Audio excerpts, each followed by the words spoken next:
Please take a moment to read this bullshit.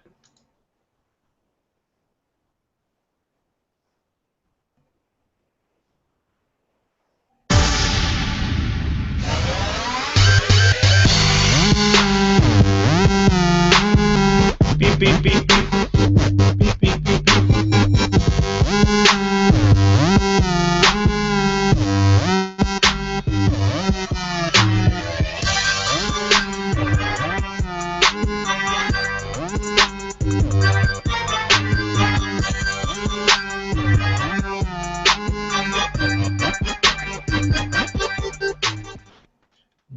Hello, everybody. I'm Mass Blaster 9. We are the Plumes of Hazards. We got Understudy 77. Mr. I just got some Diet Coke, the Angstful Vapor, and Fubaka. Literally, I was watching him. He just ran into the frame and sat down right before we went live. Hey, I was heading out, so hashtag no butt cracks. What's up, True. We have a long show. I believe so. I think we can say we have a long show for them and a short show for us tonight. Sean goes right into fucking business mode. Business mode. Seriously, man, you don't just go in raw. Why not? Fuck it. You did a foreplay for the crowd. No. I would prefer to welcome our viewers. Sean's just like, hey. Well, so it's kind of part of the welcome. We have a short show for us. Why is there gotta be so much traffic today? Look at that chat. The chat is just ridiculous. Oh boy! Yeah, look, I don't think anybody's getting kicked out yet. That's good news. So we're back to where we were like 8 months ago. Right. Well, this just Keep it going. No little triangles on our names. We've made a big circle. We have made a big circle. Jerk. freaking I want a Titan. Okay, listen, people. Yes, the Titans will be up tonight in like an hour or so, 30 minutes. I don't want to say now because people are going to go to the site and it says sold out. Yeah, say 2 hours. 2 hours. Yeah, So they're going up tonight. Cloggins just said this is the beginning of the end. We're phoning it in, and I'm pretty sure. What do we got left? 13. 13. Yeah. 13 after the night. That's what we got left. Yeah. So yeah, let's call this the beginning. 13 including the tonight. Yeah. Well, tonight's like half a show for us. Oh god, wow, that was hot. We did the other half for it. Nectar. It's hot. Although, I mean, really, we probably put in more on this show than we do on most, just not all on Monday night. Right. We're time shifting. We're like the DVR of vaping shows. Yeah. Coming into the pre-recorded thing because we did it on a Sunday afternoon. It opened up the chat, and I mean, because it wasn't as big an audience as normal, but it was nice because we got a lot of our UK and European contingent out in chat. And Man, there's a lot of people getting fucking booted, dude. No. Yeah, quit, and then they come back in. The fuck?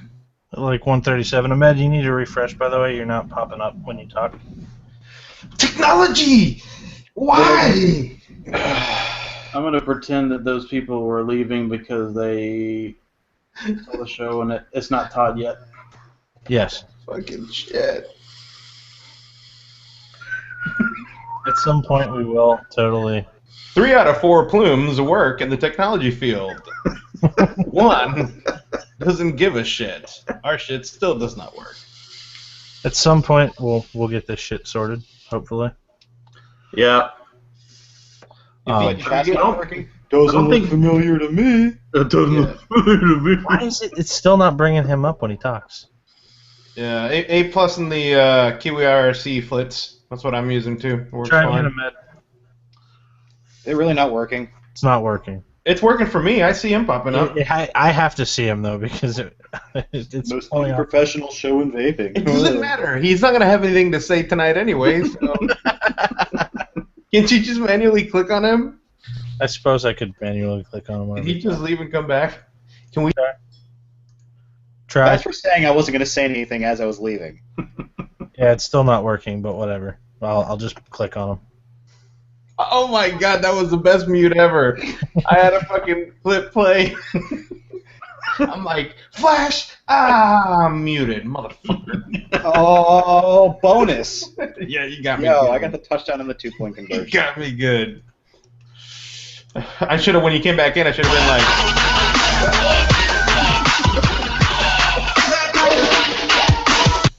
Am I showing up now, Sean? No. This is a fucking shit show. We should I'm just trying to play. Well, that still works. It's not working very well. I'm trying to click on it. So the thing is when you mute me and then talk, you're not going to show up because I have to go unmute myself and I can't click on you. Are any of us showing up? Everybody but Foo. No. This has happened before to poor Foo. This happened before to you too. Google. That's true. It did happen to me once. That's true. Let me try my old idea. Must be. He's probably going to come back in incognito. Look like a broke ass Sheikh League Mohammed.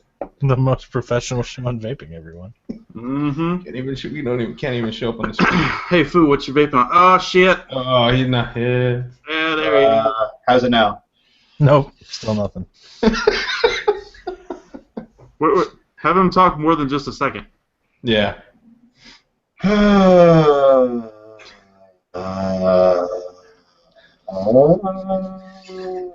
what'd you guys do for the first 15 minutes of the show? Well, Nothing. I spent 15 minutes refreshing to no avail. So I'm just going to try to click on him. Hey, Yeah, Matt. just click on him. Hey, Matt. What you vaping on? Wow! Got some new things in. Came home to some nice vape mail today. I got a new Umrecker box. It's the DNA 200. Ooh. There's a Snapdragon on top of it. Yeah, there is. Looking mighty clean. That's a nice looking box. My face is on it. That's my baseball team. Queens get the money. Very nice. Mm-hmm. But it's a DNA 200, and lo and behold, what is it set to? 26 watts. You're just missing a zero, bro. That headroom, though. Wait, I'm potato? I don't have any. I don't have any drippers built for high watts aside from my velocity. That's a 0.12. I'm not going to throw that on there. Plus, the Snapdragon looks just so adorable on it. It does. Velocity look good on it too, probably. I threw a 11 wrap 26 gauge anarchist build near single coil with some smoked yogurt from Charlie Noble on it. Angsty's favorite. Nope. I've got the Velocity Titan as usual. What do I got on there? I got Trixie from Oh My Industries from Two Vapes in Maryland. Raspberry and the K-Phone on the S6 Mini. Oh, the hero, I'm back. Welcome back. Yeah, Angsty, what do you I shouldn't be potato anymore. So there we go. Well, that's interesting. It looks like Mast was breaking Foo because when Mast came back, it fixed Foo. So sorry. Brown people link, man. It just fucks up sometimes. Too much brown for this hangout. We have to re-brown up. Oh, now Mast is broken. Oh, fucking bullshit. Play it, Mast. Well, mine better work because I am the key master. How about can we all just all three leave and then leave you in here for a minute? We'll come back. Guys, you want to go get food? Refresh. I'm not refreshing. I'm going to refresh. Hi, everybody. It's the Angsty Show. Welcome. You got mail. Ding. So Hellfire Gargoyle just asked if that's a mod in my background. It's not. It's somebody made that for me a while back for my birthday. It was a Duke that was created out of a diaper box and duct tape. Nice. Boo, talk. You're the only one who hasn't. What? Oh, we all work now. It works! Woo! Everyone we fixed to the. Woo! Don't fucking mute him. You're gonna break it again. If that breaks the hangout, we're in trouble. Seriously. Command D is the most commonly keyed. So, Ask me just so you know, so everybody knows, because there's a lot of people asking about Todd. If there's any newcomers in here, if it's anybody's first time, we make you listen to us talk for about an hour, and then we get to the part that you actually came for. Right. And Honestly, we it's get more- that. honestly, it's more interesting anyway. And quit, and quit, and quit, quit. Yep. Quit comes back in 30 minutes. Quit. So, Tanty Hamster, whom I'm pretty sure who we know, Panty hamster. yeah, says I'm not refreshing. I am very refreshing. Thank you very much. As is the juice that I'm vaping right now. I've got raspberry mint in the Sea Death Edition 0, and an Ubertoot with a really badass new Take a Sweet drip tip on top. Dude, I love that two-tone, man. Yeah, dude, it's That's so that good. little bit of bowling ball. I've got on the Mass Mods Micro, no you can't have one, is the Nectar Micro with the new mud tip on top. I am vaping on the SX Mini with the new Looper Dripper, which we'll talk about in a little bit later. Inside of here is Valhalla. Stashy Valhalla. And I'm also dripping on the Snapdragon on the OG American flask, and inside of here is, what's inside of here? Alice. Blanco Vapor Alice is inside of here. No! Lushington. I switched it out earlier. Lushington's in here. Alice is in another one, which we'll talk about in a few minutes. Those are the setups that I've got at the Mo. Sean? So I have Twisted from Music City and the Little Nectar on an iStick. I have Juice in a sub-tank with the Subbox kit. I have Nola from Lane Cove, 0. Big Nectar. On a show that we have limited time, everyone's got like fucking 15 mods that they're vaping on. And JMFD, Snapdragon, and Juice. I have 4. Honestly, 2 of them I'm vaping just because we're talking about them tonight. Mastic, go ahead. No I just got Firefox, one of them not today, fuck so fuck you. Meh, da, bah. You've only got one less than me, so hush. Nobody gives a shit about this stuff. So, I have peanut butter and jelly from Stash and the KS on the SX. It looks pretty crazy. And from the DNA beta unit, I got the Snapdragon, and in here I have a special juice and special here to my heart. Abita.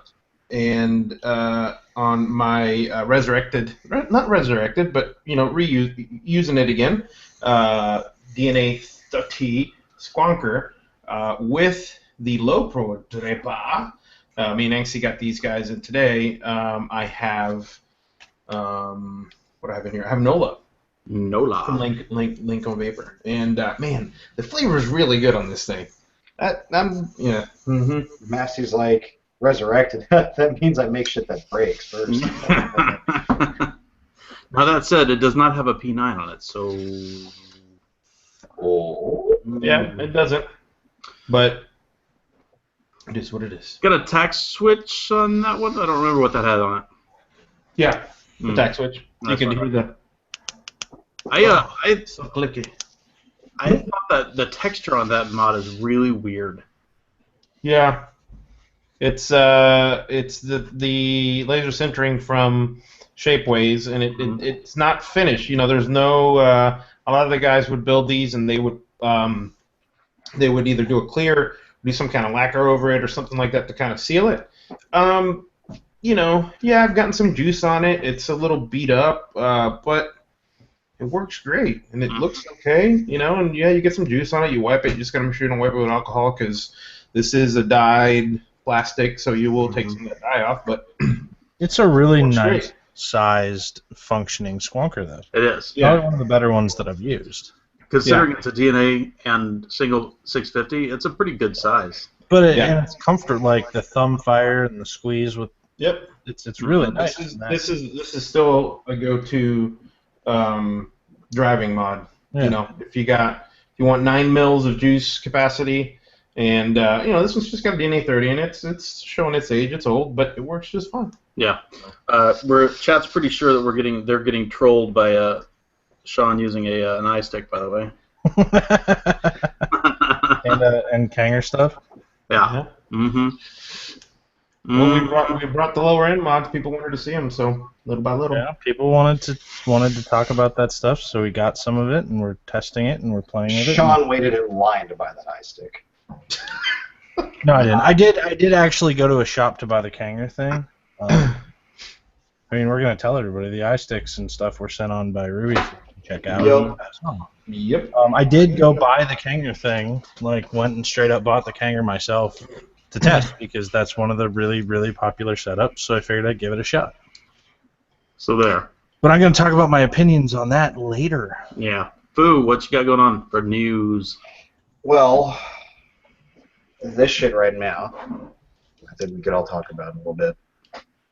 I like this Rapscallion RDA Snapdragon. Vape's nice. A lot of airflow. Let's do the puppy closey time with Bitter Brown here. Bam. Machining is clean as fuck. Yeah. There's There's something about the machining because it's better than the Rose too. I think we had this conversation the other day. Yes, they do something to that because the machining on that is the polish too. Yeah, I have some other stainless mods that are polished up and they just do not look anything like it. And it's a high grade steel, well polished. Yeah. And then Ohmwrecker, it's laser engraved. There's a Masty. How do I shut it off to get the boot up screen? Because Ohmwrecker did put a custom boot screen for me. You can't shut it off. You can. All you can do is you can set it. What I do in my 200 is I set the one that I liked to my lock screen, so I can do it on demand. Either that or you can unplug the battery, plug it back in. But knowing you'd probably blow something up. Votes of confidence with Mass Blast. Just food things. Speaking of the inside, get back to the uppy close angle. That's what's in there. A big fucking block of cheese. That's what's powering. Mm-hmm. That government cheese, good stuff. Government cheese. Yeah. It looks really nice in there, the innards and such. Yeah, I mean, I just set it up today. Magnets sound like they work. Damn. Yeah. Well, the thing is, because of the he only had to really Dremel off a little bit of the lid.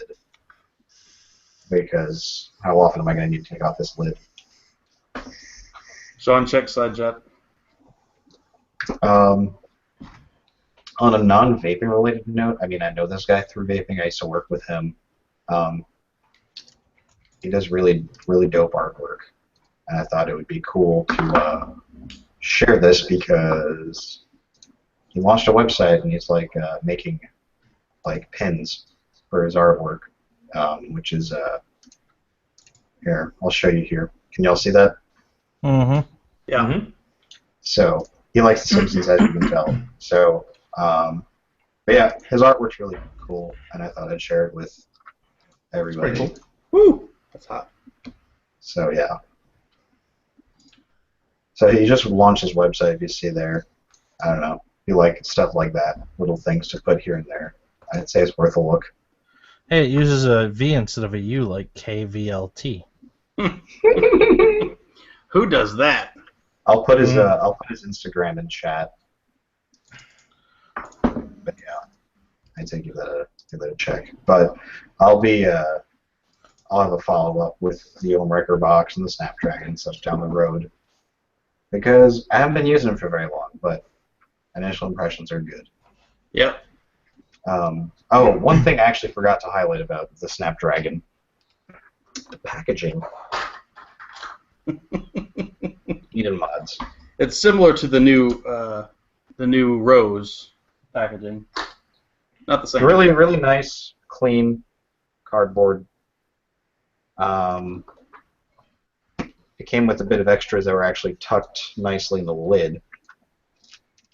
O-ring. I almost missed the extras. Dude, I did, and then I put the cap on, and it was from uncapping it a few times that the extras just popped out. I was like, whoa! I'm used to buying, I'm used to buying authentics that don't come with extras. Hurricane. Excuse me. Something stuck in my throat there. I'm sorry. Love it. But yeah, it comes in there. God. What happened? Owner Soze in chat, I once dated a chick who used to call her cooter the Snapdragon.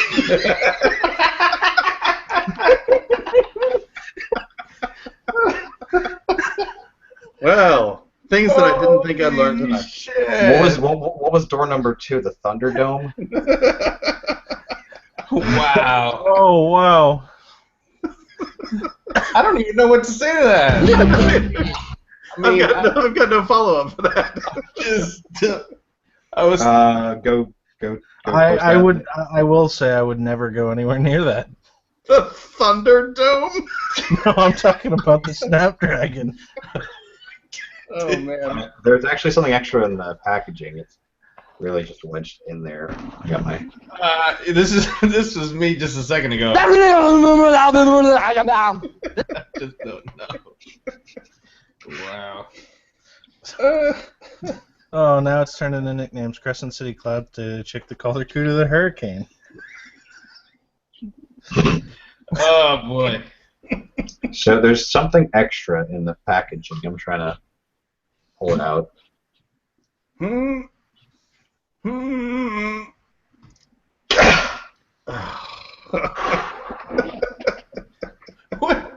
you get those little scissors? Hey,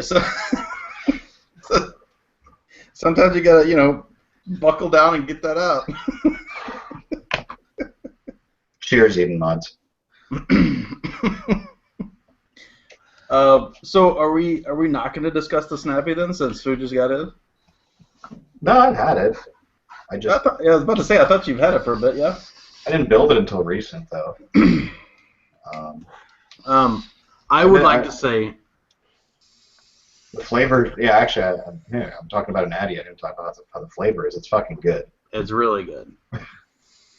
The chamber's much smaller on the inside than it is on the out. It's like pretty meaty in there, actually. Yeah, there's a lot of metal there in the top cap. So the first thing that I said when I pulled mine out was the top cap is.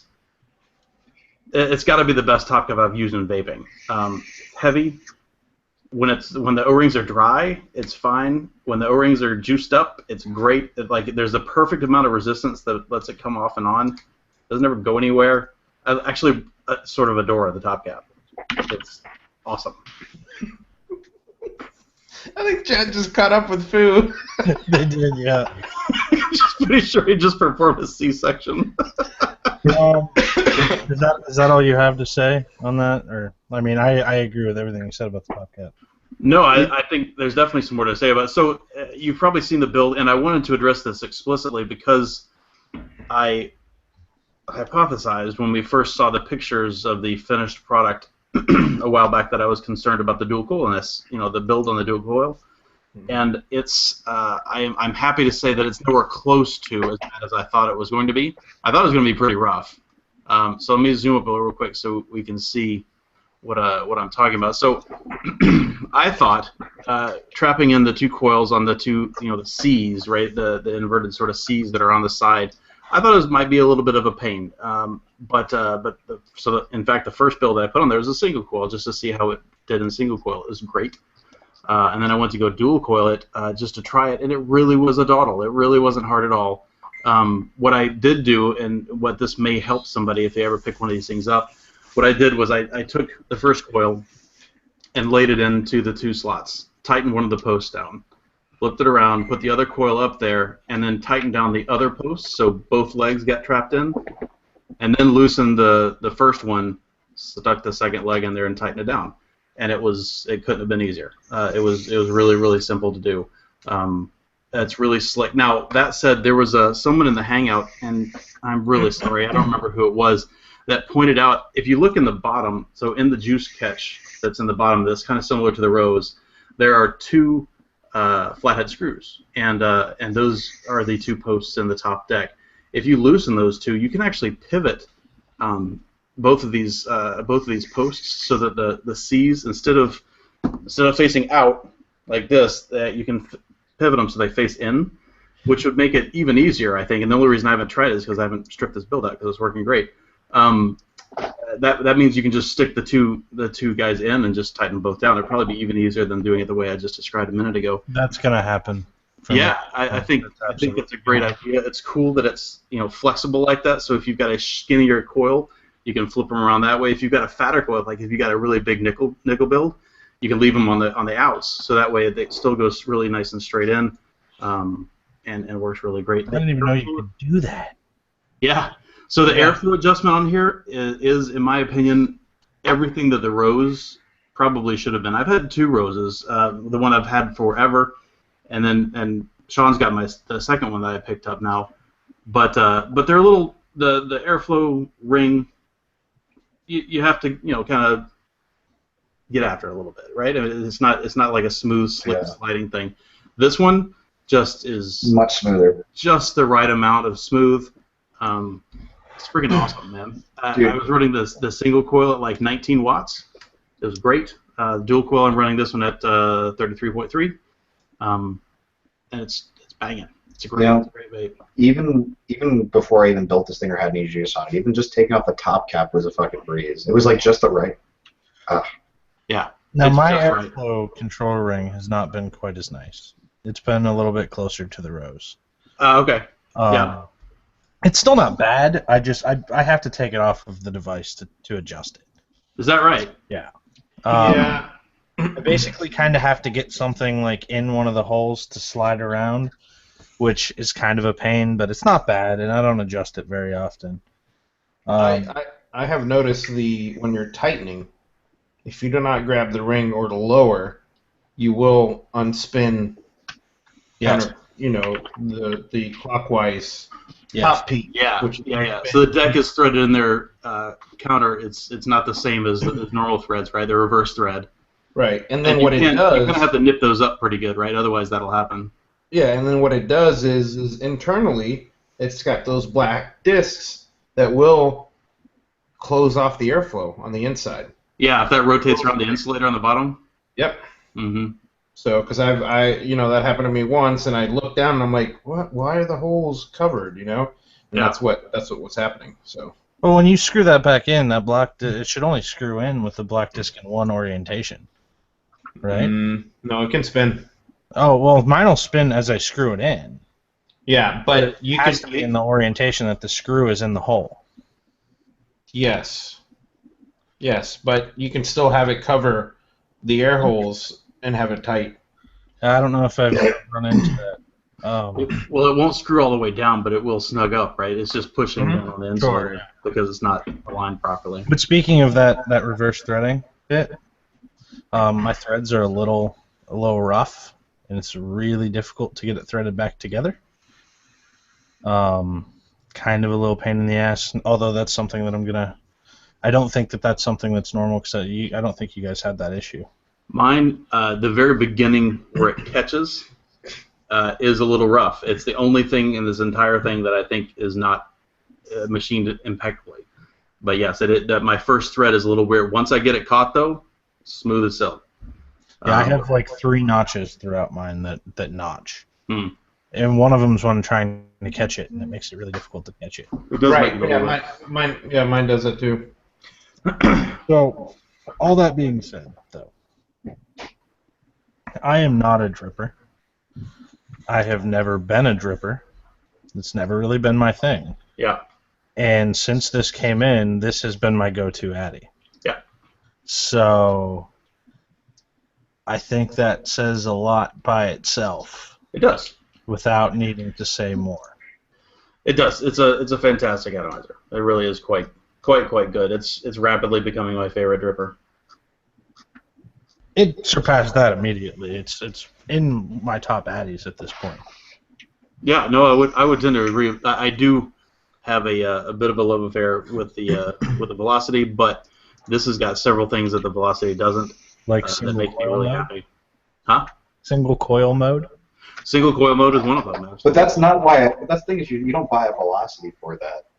No. Sure. I would love a single coil velocity. It'd be You fucking know, great. when I heard, yeah, I think Flitz was telling me, he's like, yep, he's like, I can blow clouds and I get great flavor. I was like, fuck that, yeah, no, fuck that, fuck yeah.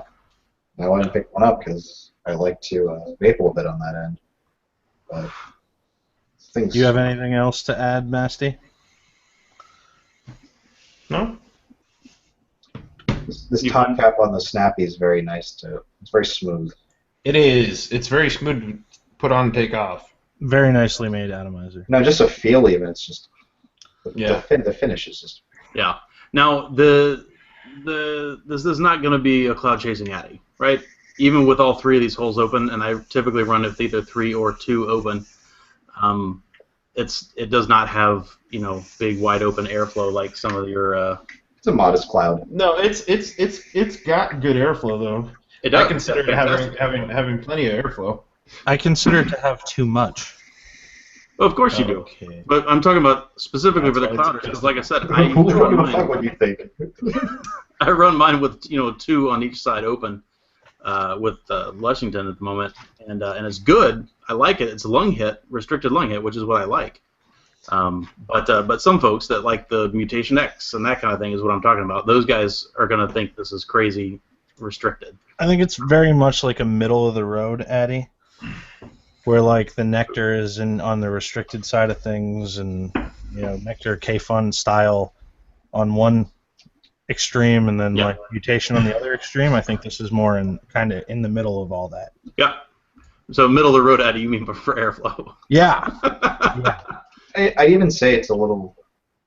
In terms of what people are buying, I'd say this is even more toward the side of the nectar than the middle. Sure, but I have about to get to my nectar draw. I have a little less than a third of one air hole open.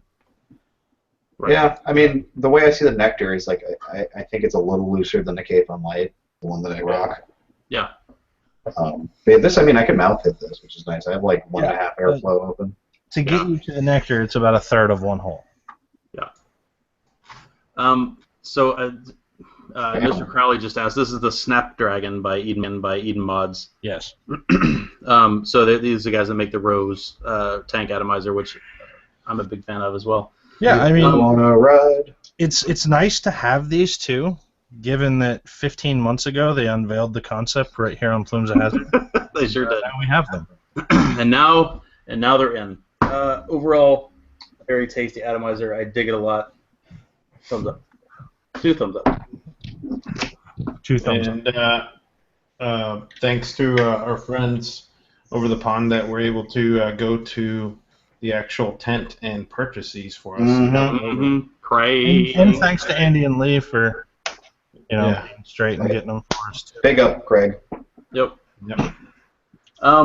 Somebody just mentioned Tekasui has some nice pieces available. That's a good point. Actually, he got his pieces in for his lathe that he's been missing. Some of the stuff broke. He had to order new parts, and he has started turning them out. I've actually got one I'm going to talk about in a minute, which is cool. Fu, was there anything else that you were going to talk about? I don't remember if you finished up.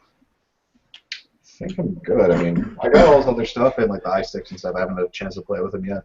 Yeah. And a preview. I also got sent the Evil Monk RDA. Ooh.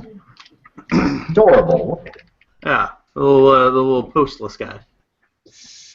Oh wait, can we talk about that without getting sued? Yeah, we might get sued, but that's okay. We're balls out. Let's go. We can talk about it when you get built. Oh, okay. We get sued. Fu gets to deal with it though. I deal with getting talked over. Shit. Oh. It's the same thing. All right, sorry. There's one more thing we have to talk about Snapdragon. This cap just goes on any which way.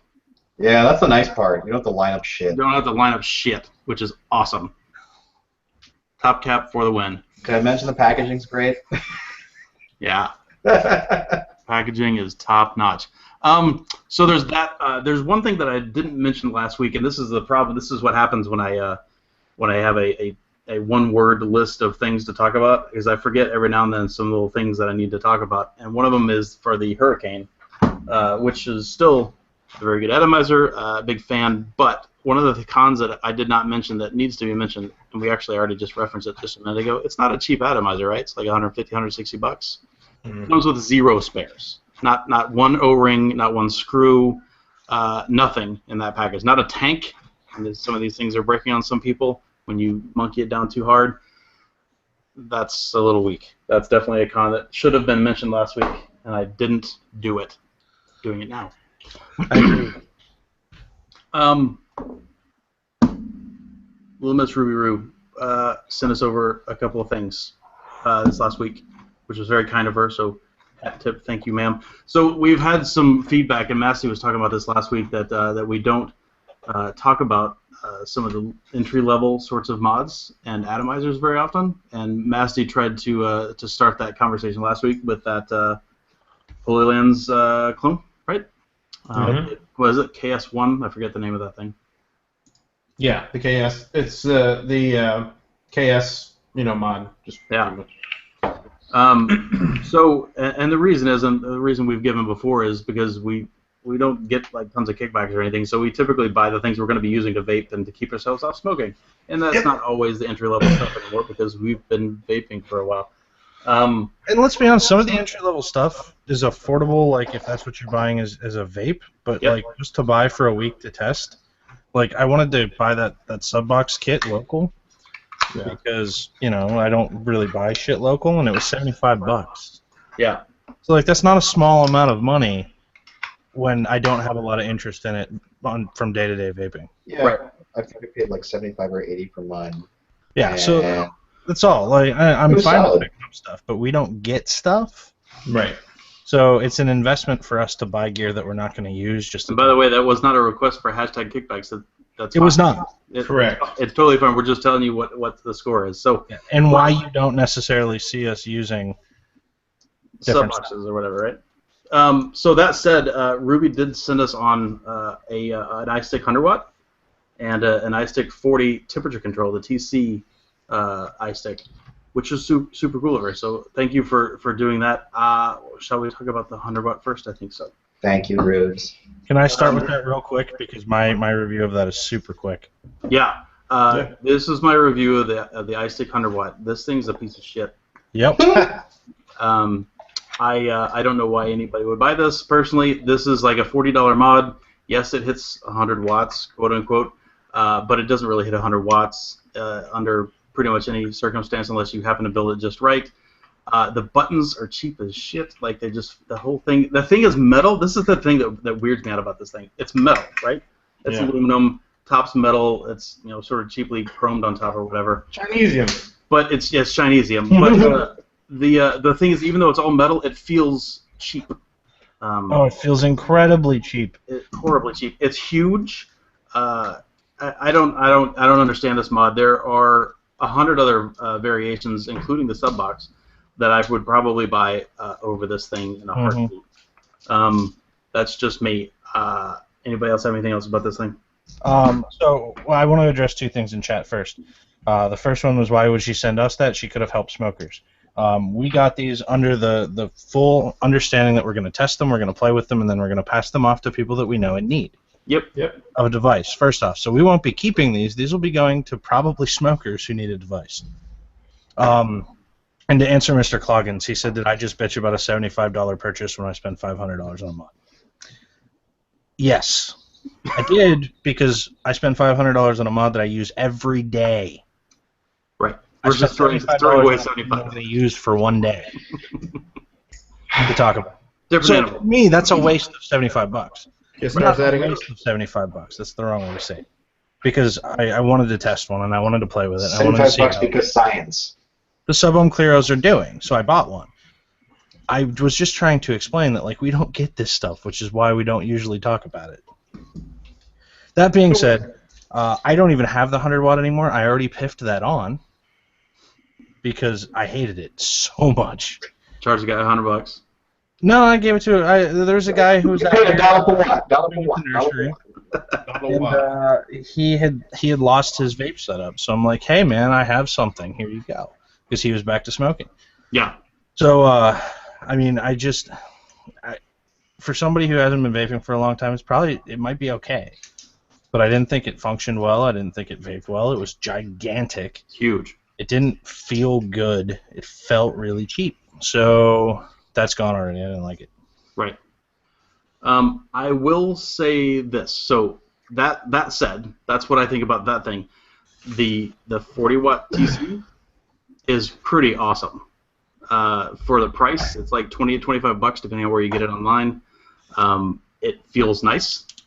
It's tiny. It's light. It recharges well. The little battery thing, the display is decent. The button is really good. I actually kind of like the little clicky button. The 510, it's kind of poopy. But what are you gonna do? I don't think the temperature control thing works very well at all.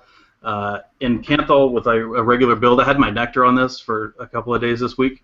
Worked great. I think I don't think it's terribly accurate for wattage compared to like the SX or the DNA.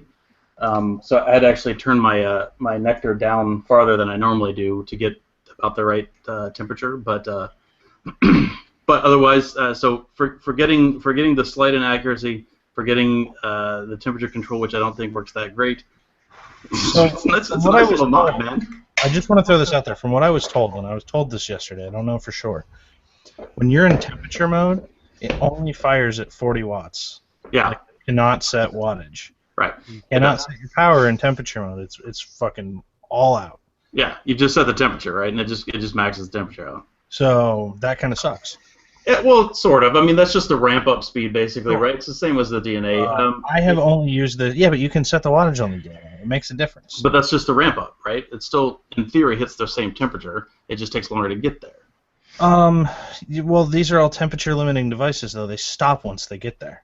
Right, that's my point. So it's stopping just the is a ramp-up. bad thing. If it stops, that's a bad thing. Like, it's still 40 watts or 17 watts. I don't necessarily want 40 watts if I want a 17-watt vape. Sort of. So that's a problem for me. I haven't played a lot with temperature on this. I switched it over to wattage. I put the Nectar on it. It's okay. The only thing that I play with temperature is actually the little GS tank that came with it, because the little things are nickel in there, and I think it's a .16. Man. This little one, tiny, it's cute. The battery's held up pretty good. The button feels pretty good. It hasn't caught fire when I charged it, which is nice. I haven't charged mine yet. You definitely keep an eye on it when you do that. Yeah. But yeah, I don't hate this little one. So No, I don't either. The thing is, even look at like the 20, dude. I feel like just because of how slim its design is, like I never like had the barely 20, rattle, so and that's one of the tight. reasons I was excited about this, because I never had that 20. Yeah, this thing was fucking amazing. Yeah, it's a neat little mod. I dig it. And it's been dropped a few times. It's held up. see, this is what happens when we talk about stuff that's inexpensive. These guys are fools. The iStick 100 watt works perfectly fine, and I'm sure it hits the mark. No, it doesn't. No, I Sorry. don't think it does. But what I'm saying is, I wouldn't look to an iStick for. I mean, I haven't used this one yet, but like when push comes to shove, despite size, I'd probably prefer a Sigelli 150 or something, or 100 watt. It's 'Cause not I- accurate. I feel like these Neither- products are better. Like I've used a Lab Rat. He has a iStick 100 watt. I've played with it, and it's just a little big for my mids. Yeah, and the buttons are terrible. For what it is. Yeah, that's the thing. Buttons that can be a deal breaker for most of us. So, Ain't no my tech. I got behind in chat. Anyway, sorry, I'm not following that very well. But anyway, I think this thing's pretty awesome. The tank is I'd probably skip the tank and put a regular Canthal build on top. But besides that, pretty awesome little guy. $20 is $20 well spent. I mean, that over like a twist? Come on. Oh, absolutely, yeah. That's way cooler than a twist. That's awesome. I like that little guy. But we have seen some rumorings that the standard iStick problems of them not charging terribly safely, that's starting to come up with that model too. We don't think it's necessarily a plague because they've made a bajillion of these things. Some of them are gonna fail. So when you charge them, just like always, watch your stuff. Don't plug it in and fall asleep, or go to the other side of the house, or leave your house. So while we're on the topic of more affordable mods, I'm gonna jump in on you if you want that, Brian, and talk a little bit about the sub box. Yeah. Talk about the sub box. So the TLDR of this thing, I like the tank. I don't really like the mod. Fu said I got it for science, and I kind of did. I wanted the same way though. Well, the tank, not coming from an SX Mini especially. I wanted to see how far beginner vaping kits have come. Right, I was curious, so I picked one up. And the tank functions pretty well. It's not great. It's not as good as a rebuildable, and mind you, I've only used the pre-built coil and only the 1.5 ohm because it's smaller airflow. They fixed my issue with the first sub-tank. The higher ohm coil actually functions really well at lower watts, and it's got smaller airflow holes built in, so I can get a nice mouth to lung, which for me is nice. I could see somebody transitioning from smoking to use something like this and be fairly satisfied. But the mod, battery door moves, but the screen, I don't like the screen because you have to look at it straight on or you can't see it. Yeah. But my biggest complaint is that there's a delay on fire. And I want to see if I can capture this because I did the other night. Yeah. It's like a half second, man. Yeah, so that delay kills me. Like, because I'm so used to vaping like DNA stuff, delay kills me. Absolutely kills me. But if you're a beginner vapor and you're coming off like an Ego for like probably $60 just online, it's not bad. It's really not that bad. Mm-hmm. So that's all I have on that. Fu already talked about the kit, so in some other episode. A while back too. Yeah. The sub box kit is the one where it costs more than any starter kit, but it's like if you want to get something that's going to be reliable for a while, like an everyday one, it's like worth the extra cost. Because I really love the new sub tank coils. I love that Catharlex is in the hangout in the chat. Oh really? That's nice of him. I haven't seen him in a long time. All right, sorry, Brian. You're good. Continue. That's all right. I was just catching up on chat. So you're right. I mean, when we're talking about something like this, you have to compare it to other $30 or $40 mods. I will right now. This one, same company, half the price, much nicer. Yes. Much nicer. That's less wattage. What's that? Less wattage, but much nicer. Less wattage, and I will say that this guy maxed out. It's at 40 watts is not 40 watts. If you take this and put it on another thing, this is a little underpowered on the top end, but it'll hit 30-35 to my tastes, and comparing it to DNA mods and SX mods, pretty damn well. The other thing I wanted to talk about is I mentioned a while back, I think Dean the Vaping Biker reviewed the Sapor. I don't know how you're supposed to say that, but it's the Sapor or Sapor. What it is kind of like a cost-effective Aeolus, sort of, basically. And I'll zoom it so you can see it a little bit. If you haven't watched a full review of it, I'm pretty sure that Matt from Suck My Mod has done a review, as has Dean the Vaping Biker, as I mentioned a moment ago. But it's a neat little Addy. So nice little 3-post 4-hole build deck, and no airflows, right? So it's gonna, or no low end air holes down there that's gonna cause some leaking. It's got the 2 slots on the top, and those correspond with these little guys here that go in and then redirect straight down. So you end up with kind of like a functioning top-down airflow, and honestly, it's not a bad little Addy. Now, is it a looker? No, not so much. It's not a very pretty atomizer, but the airflow adjustment with the little ring guy. That little hat that it's wearing. It looks like it's wearing a little hat. It looks like you're making some stovetop stuffing in there. I haven't thought about stovetop stuffing in a really long time. That's really funny. Well, of course you wouldn't. You're from the South. Yeah, no, I stovetop is not something in my family's repertoire, I suppose. Maybe they cook it on a stovetop. But this thing's got, I mean, that's, the airflow's half cut off because I like a little resistance in my vape. If you run this thing's flat open, it's got a lot of airflow, and the flavor's pretty damn good. The chamber isn't huge. It's relatively small. It's not, it's not Nectar small or anything, or the what is the new one we just got, the Low Pro? It ain't that small, but it's small enough to create some pretty good dense vapor. The little top cap, it comes with a regular 510 adapter for your drip tip, or this little chuff style thing that it comes with. Works all right. I dig it. And it's pretty inexpensive. I think it's like $30, which is like half the price of an Aeolus. It's all right. Works pretty well. Yeah, I think that's all I got to say about that. That's all I got to say about that. Yeah, I like it, even though it's on top of the 100-watt. But Stan the Man Chan, Plumes reviewing cheap gears, like one of those episodes of Top Gear when Jeremy Clarkson is forced to review shitty econo boxes.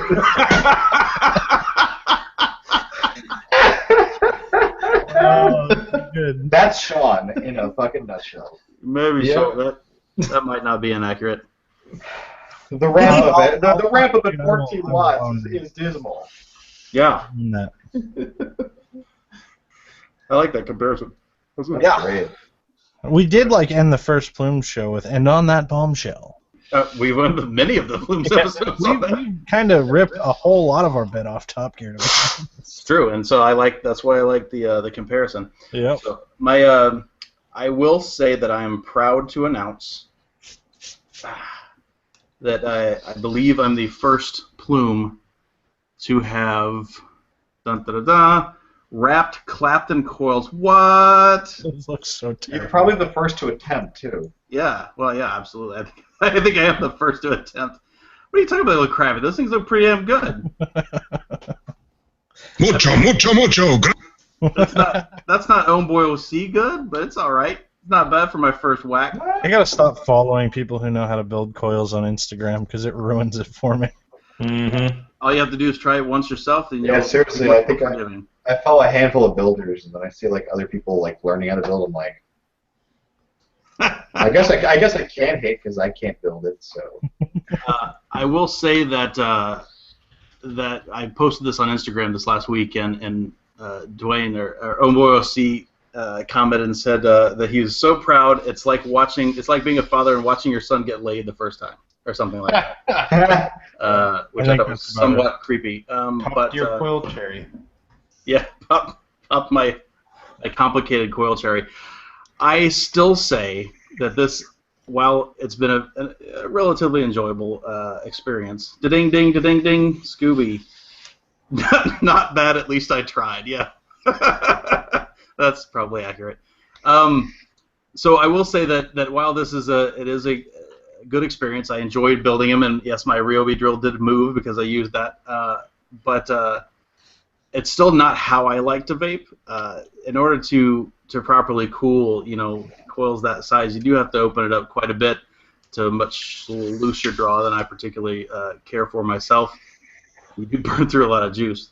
Does it taste good? Yes, it does taste good, but I kind of feel like it's still not my bag. But I'll leave them in here for a little while, if for no other reason that it took me an hour to wrap a foot of this stuff, and so there. Oh, and if anybody's interested, it was 24 gauge Canthal, 32 around it, and not fused dual gargoyle hoof whatever. It was just 24, 32 on the outside. Worked great. Wasn't that hard, surprisingly. Oh, and I should mention how I did it. So I saw a trick, I don't know how many months ago on ECR, that somebody used an old Pro Tank, like an old Pro Tank head. Mm-hmm. They popped the top off of it, pulled the build out, and then ran your wrapping coil through it. But the reason they do that is because at the end, not only is it a small thing and something that you can kind of hold on to.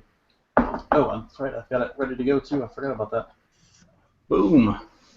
So not only has it got a little hole for it to go through, the key here is there's a little slot there at the very tip. The little slot.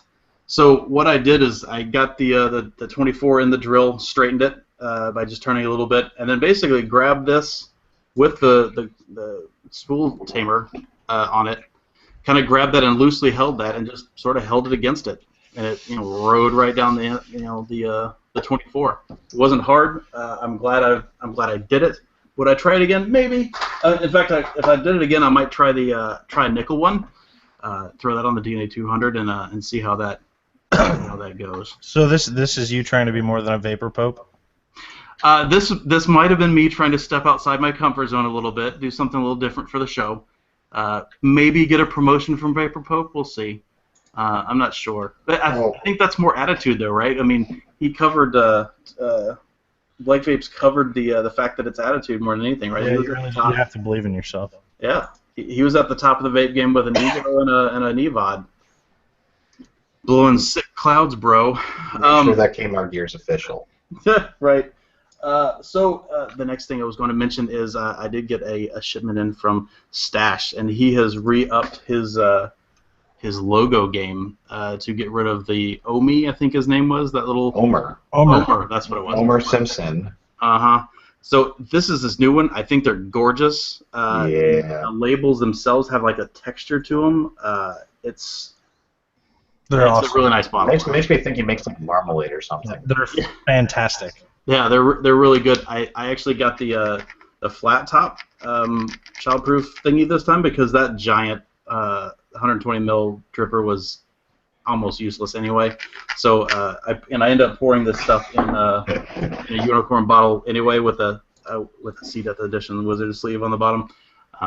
That's how I use this. This is a Lane Coat bottle actually that I've emptied out by vaping it. All of a sudden I said that I'm like, no, not in the trash. That sounded bad. I vaped all of it. It's NOLA, and I vaped all of it, and then I rinsed it out and put this stuff in there. So I think that's it. Stash. Oh, I should show the news.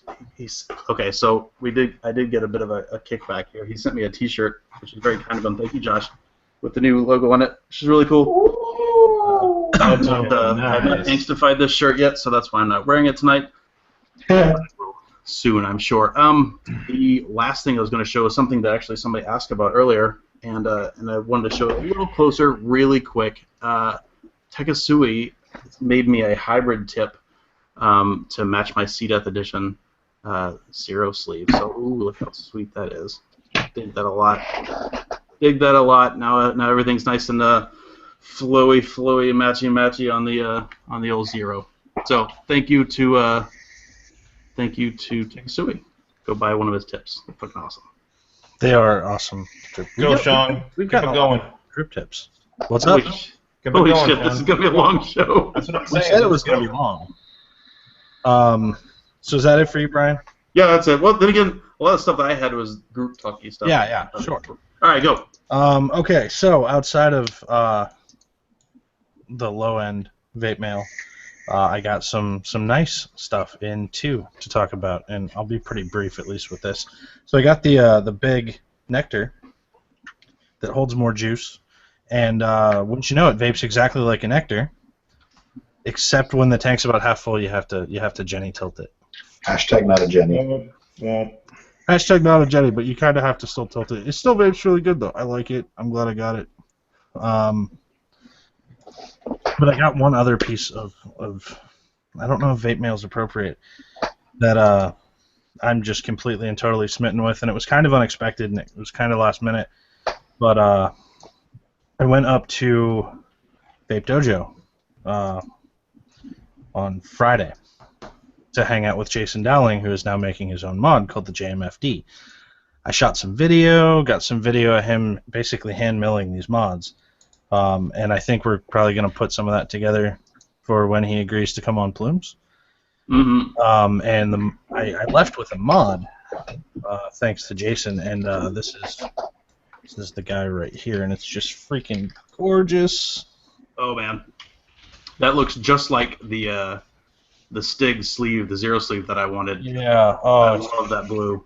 It's awesome. For all the people who are yelling at me for using iSticks or whatever, yeah. So there you go. Just absolutely stunning. Super happy with it. Super comfortable. The dude builds guitars, right? So like, I've been waiting for him to do a mod for like 2 years, and he finally did it, and I'm super impressed with it. It's a really, really nice piece, and they retail for the same price as the Melody, $400. And as he said, it'll take time, but anybody who wants one will get one. That's his goal. So I do know that I think only the first 50 of them are going to be hand milled like this, though. So, but I'm just so happy with this guy. Oh, that thing's freaking gorgeous. Yeah. To Christian in chat, I have been to both Vape Loft and Vapevine. So just so you know, I'm really close to one of the Vapevine locations, so I've been there quite a bit. Okay, advocacy stuff. California, Tuesday, big deal. Last Wednesday? Was it Wednesday? Last week did not go well. Last week did not go well. No, it didn't. So there's another shot on Tuesday. Tuesday, at the Capitol, 12:30 p.m. They're trying to get 1,000 people to show up at the Capitol to speak out against this bill that will effectively kill vaping in the state of California. If you can go. Write your representatives. Do whatever you can. If you're worried about how to get there and you're somewhat in the general vicinity, go check out the Not Blowing Smoke group on Facebook because they're organizing carpools from all over California and the surrounding area. Yeah. So who are going to show up. For those who don't know, California is the state that loves to say no to fucking everything, so don't let them. Don't. Because California is also the state where vaping in the United States is kind of centered in California. It's the top of the vape game. Yeah, so that's kind of a something. It's important. Consumerist article: the company behind Fruit Stripe gum is suing an e-cig company over a flavor. Woo! If this wasn't, if this doesn't teach you that that vape companies shouldn't rip off other people's trademarks, there you go. See how much they sue for. You like eating all the kids' lunches. And this isn't even a label. They had a flavor that the flavor name was Fruit Stripe gum. Yeah. They switched Come on. Seriously. Come on, man. That's like calling something the Zorro. I mean, like, so they hit him up. So they hit him up, and he goes, "Oh yeah, I'll rename it," and he renamed it Striped Gum. Right, Striped Gum, which is so much better. Yeah, so we'll see how that goes, but that's happening. Quite the chameleon. Although good news for anybody who watches across the pond. Public Health in England has determined that vaping is 95% less hazardous than smoking. That is a big deal. Yeah, it is. Mm-hmm. And that is awesome and amazing and wonderful, and there's a link for you. Go people across the pond on that one. Right? Good there was some stipulation though about prescriptions though, right? Like I think they were treating it like a medical thing, which is always scary it is. for a variety of reasons, but yeah. It's a step, right? It's a step. I'm happy to hear a public, department from a first world country say Yep. say that it's good. So we talked a little bit a couple weeks ago about how in November we will all be in the same place in Tulsa, Oklahoma. What? What? So if you're not on that side of the country, you now have another chance. Because next month, in September, 12th, all four of us will be hosting a party at Vape Dojo in Parkville, Maryland. And there's going to be a big charity raffle and a bunch of giveaways and a trick competition courtesy of Foo's Idea, a vape trick competition. Sponsor me, bro. The general vicinity of the state of Maryland, and you want to come hang out with all of us, you should, because it'll be a fucking blast. Bring your best O game. Yeah, bring your best O game. So, I think that so I have a few shout-out things, and then that's it. Well, I have an update from last week, actually. What about the million pictures you had me fucking download? That's the shout-out thing. That's the shout-out thing. First, I have an update from last week. Last week, we kind of laughed a little bit about the Kraken V2. Yes, the we did. Sub-tank holder. And there was a very well thought out YouTube comment. Who'd have thought that those happen? They happen every now and then. Did you get the guy's name? Because I'm going to pull up his name. I didn't, unfortunately. I'm going to pull up his name because it was worth it. Please do. So while he does that, basically what the guy said was, how can you complain about a $95 sub-tank coil holder when you buy a $500 DNA holder? And my response to that is, Touche. I'm fucking wrong. Touche. Wait a minute, was that last week? Yeah, it was last week. The Land Before Big Time? Oh, no. Yeah, I think it was last week. It was, so Mount Vape game then. Yeah, Mount Vape game. Yeah, I went to the wrong one. But yeah, my response to that is, fuck.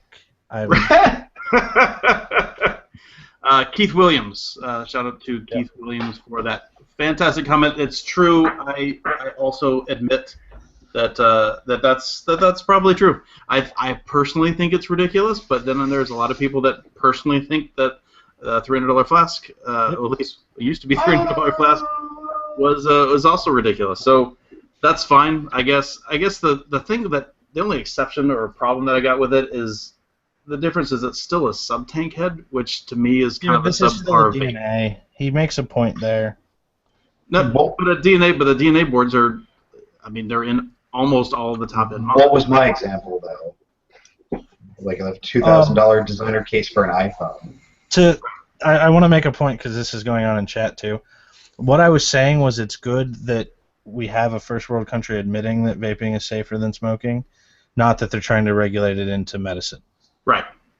So just to make that completely clear, it's that they're saying it's safer that is good, and I'm happy about, not the medicine regulation part. Didn't you all read our disclaimer in the beginning of the show? That's right. Yeah, it basically says we don't know what the fuck we're talking about half the time. Speak for yourself. So, shout-outs. Now I have shout-outs. Do you want to queue up the good shout-out first? The album. Cereal? The album. Okay. No. What? Okay. So, there's these guys in Maryland, also in Maryland, who own this company called High End Burls. They make wood. Sometimes they carve them in the shape of a penis, according to what they told me. So I found out about these guys. I've known the guys behind it for a little while, but they do dyed burl for mods and stuff. So, and they do some really, really stunning work. So I just wanted to give them a shout out. They're pretty affordable. They said their blocks can range from like $40 to $70, probably more depending on how many color dyes you want. They do some really stunning work, so I thought it was worth pointing out. God damn. Yeah, beautiful, beautiful stuff. Oh my gaps, Jesus Christ, where the fuck is Todd? Almost. I know. And lastly, you can queue up the last piece there, cereal. Hang on. Actually, what we're going to do is we're going to queue up Bombi's taking off his... So we talk about stabilized wood, right? And so there's a new thing that I found in the vape market, and it's that stabilized cereal. You know you want a stabilized cereal mod. Somebody commented that looks like a Hammond box inside of a plastic enclosure with cereal. That's Lucky Charms. Yeah, that's stabilized Lucky Charms. The wow. You mean resin? The wow. Stabilized Lucky Charms. That's serious, serious stuff right there. Yo, he's serial about his vapes. That's Seriously. it. Those layers of clever. I thought that was hilarious. I'm pretty sure that was made for like Naxel Vapes, and it was called the Serial Killer mod. That's pretty funny. But I thought it was hilarious, and I got nothing. Stab flakes. Yeah, you're up, Masty. All right. So let me clear out the cereal vape here. Real quick, I had a few. I had a bunch of stuff, and Sean obviously took forever. But let's see. First thing I want to talk about is saw a post today by Anakin Paul of this guy who stuck a freaking looks like the freaking Terminator mod up his butthole, and it got stuck up there. Dude, that looks like a 134.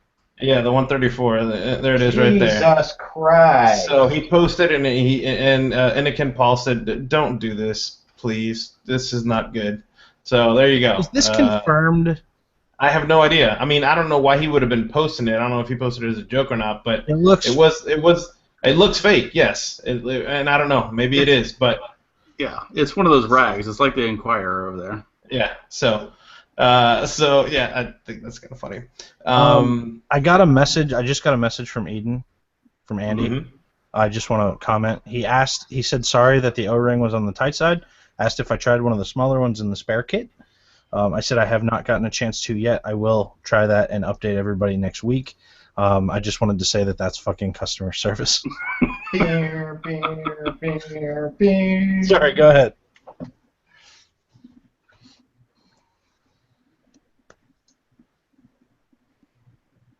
Sorry, I was setting up the next thing. So next thing I have. Making a point. Okay. So this is a mod picture that came up. It's a 6S LiPo PWM box mod that somebody posted on Reddit, and there's the outside view of it, and we'll take a look at the inside. There's that gigantic 6S LiPo battery, and what you're looking at in that picture is basically you see that he's got a 9-volt, and that's powering part of the components because they cannot take the. Let's see if we can zoom in here. We will show you the C. It's a 35 to 70 C battery, and you're looking at 22.2 volts. So this thing can do easily, easily 1,000 watts. Yeah, pretty crazy. So I wanted to, and of course I don't have it here. I was going to show the video of what happens when you play this, and so let me copy it here and paste it here, and here we go. Let's play this video. Let's transfer over to that. Oh, tell me he inhales fire like that other box. This is the box firing. 1 second. Okay. I actually haven't seen this yet. Oh, really nasty. I don't. 1 second. Okay. Let me go over to this video first. For some reason I can't get it pulled up here. Okay, here we go. Oh, of course it's gonna be messed up. Anyways, he fires it and it catches on fire. So in 2 seconds it catches on fire, and there you go. Now, I mean it's unusable. So the last thing is I saw this posted on one of the Facebook forums today. And it's kind of funny. People have done it a few years in the past, but I'll let you figure out by yourself what it is. Here we go. Hello, friends. I must tell you of something. What is this?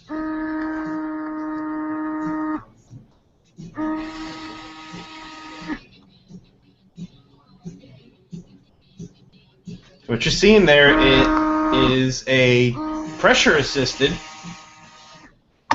box mod that's actually blowing pressure onto and air onto the coils, and that's a little. I mean, Power assisted. But it sounds like you're sitting on a small animal. Yeah, it does. When you play it, that's why I wanted to Laboratory is my brother. I tell you this. Say again, Sean. You see that China already made a version too, Masty? Of this? Yeah, there was another video of the same concept made by China. Nice. Yeah, it's been around for a bit. I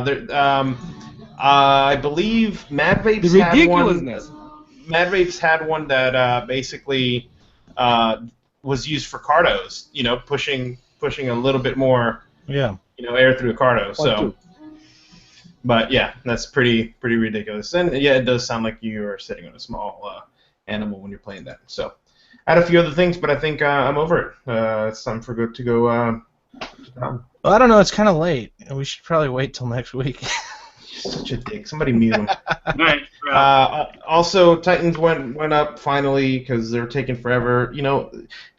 Cheap labor is easy to come by, but the little minions that build the Titans sometimes are watching stuff in widescreen and don't get stuff done. So they're up there. You can get them. All right. You ready? Yeah. You told me to mute him. Oh, you muted him. What a dick. You told me to mute him. Shall we roll the Todd tape? Yes. We'll roll it. Let's do All it. right. It's the moment everybody's been waiting for, the part where we go to sleep. Night night, everybody. Peace. We would like to start this secret show by playing the national instrument of Scotland.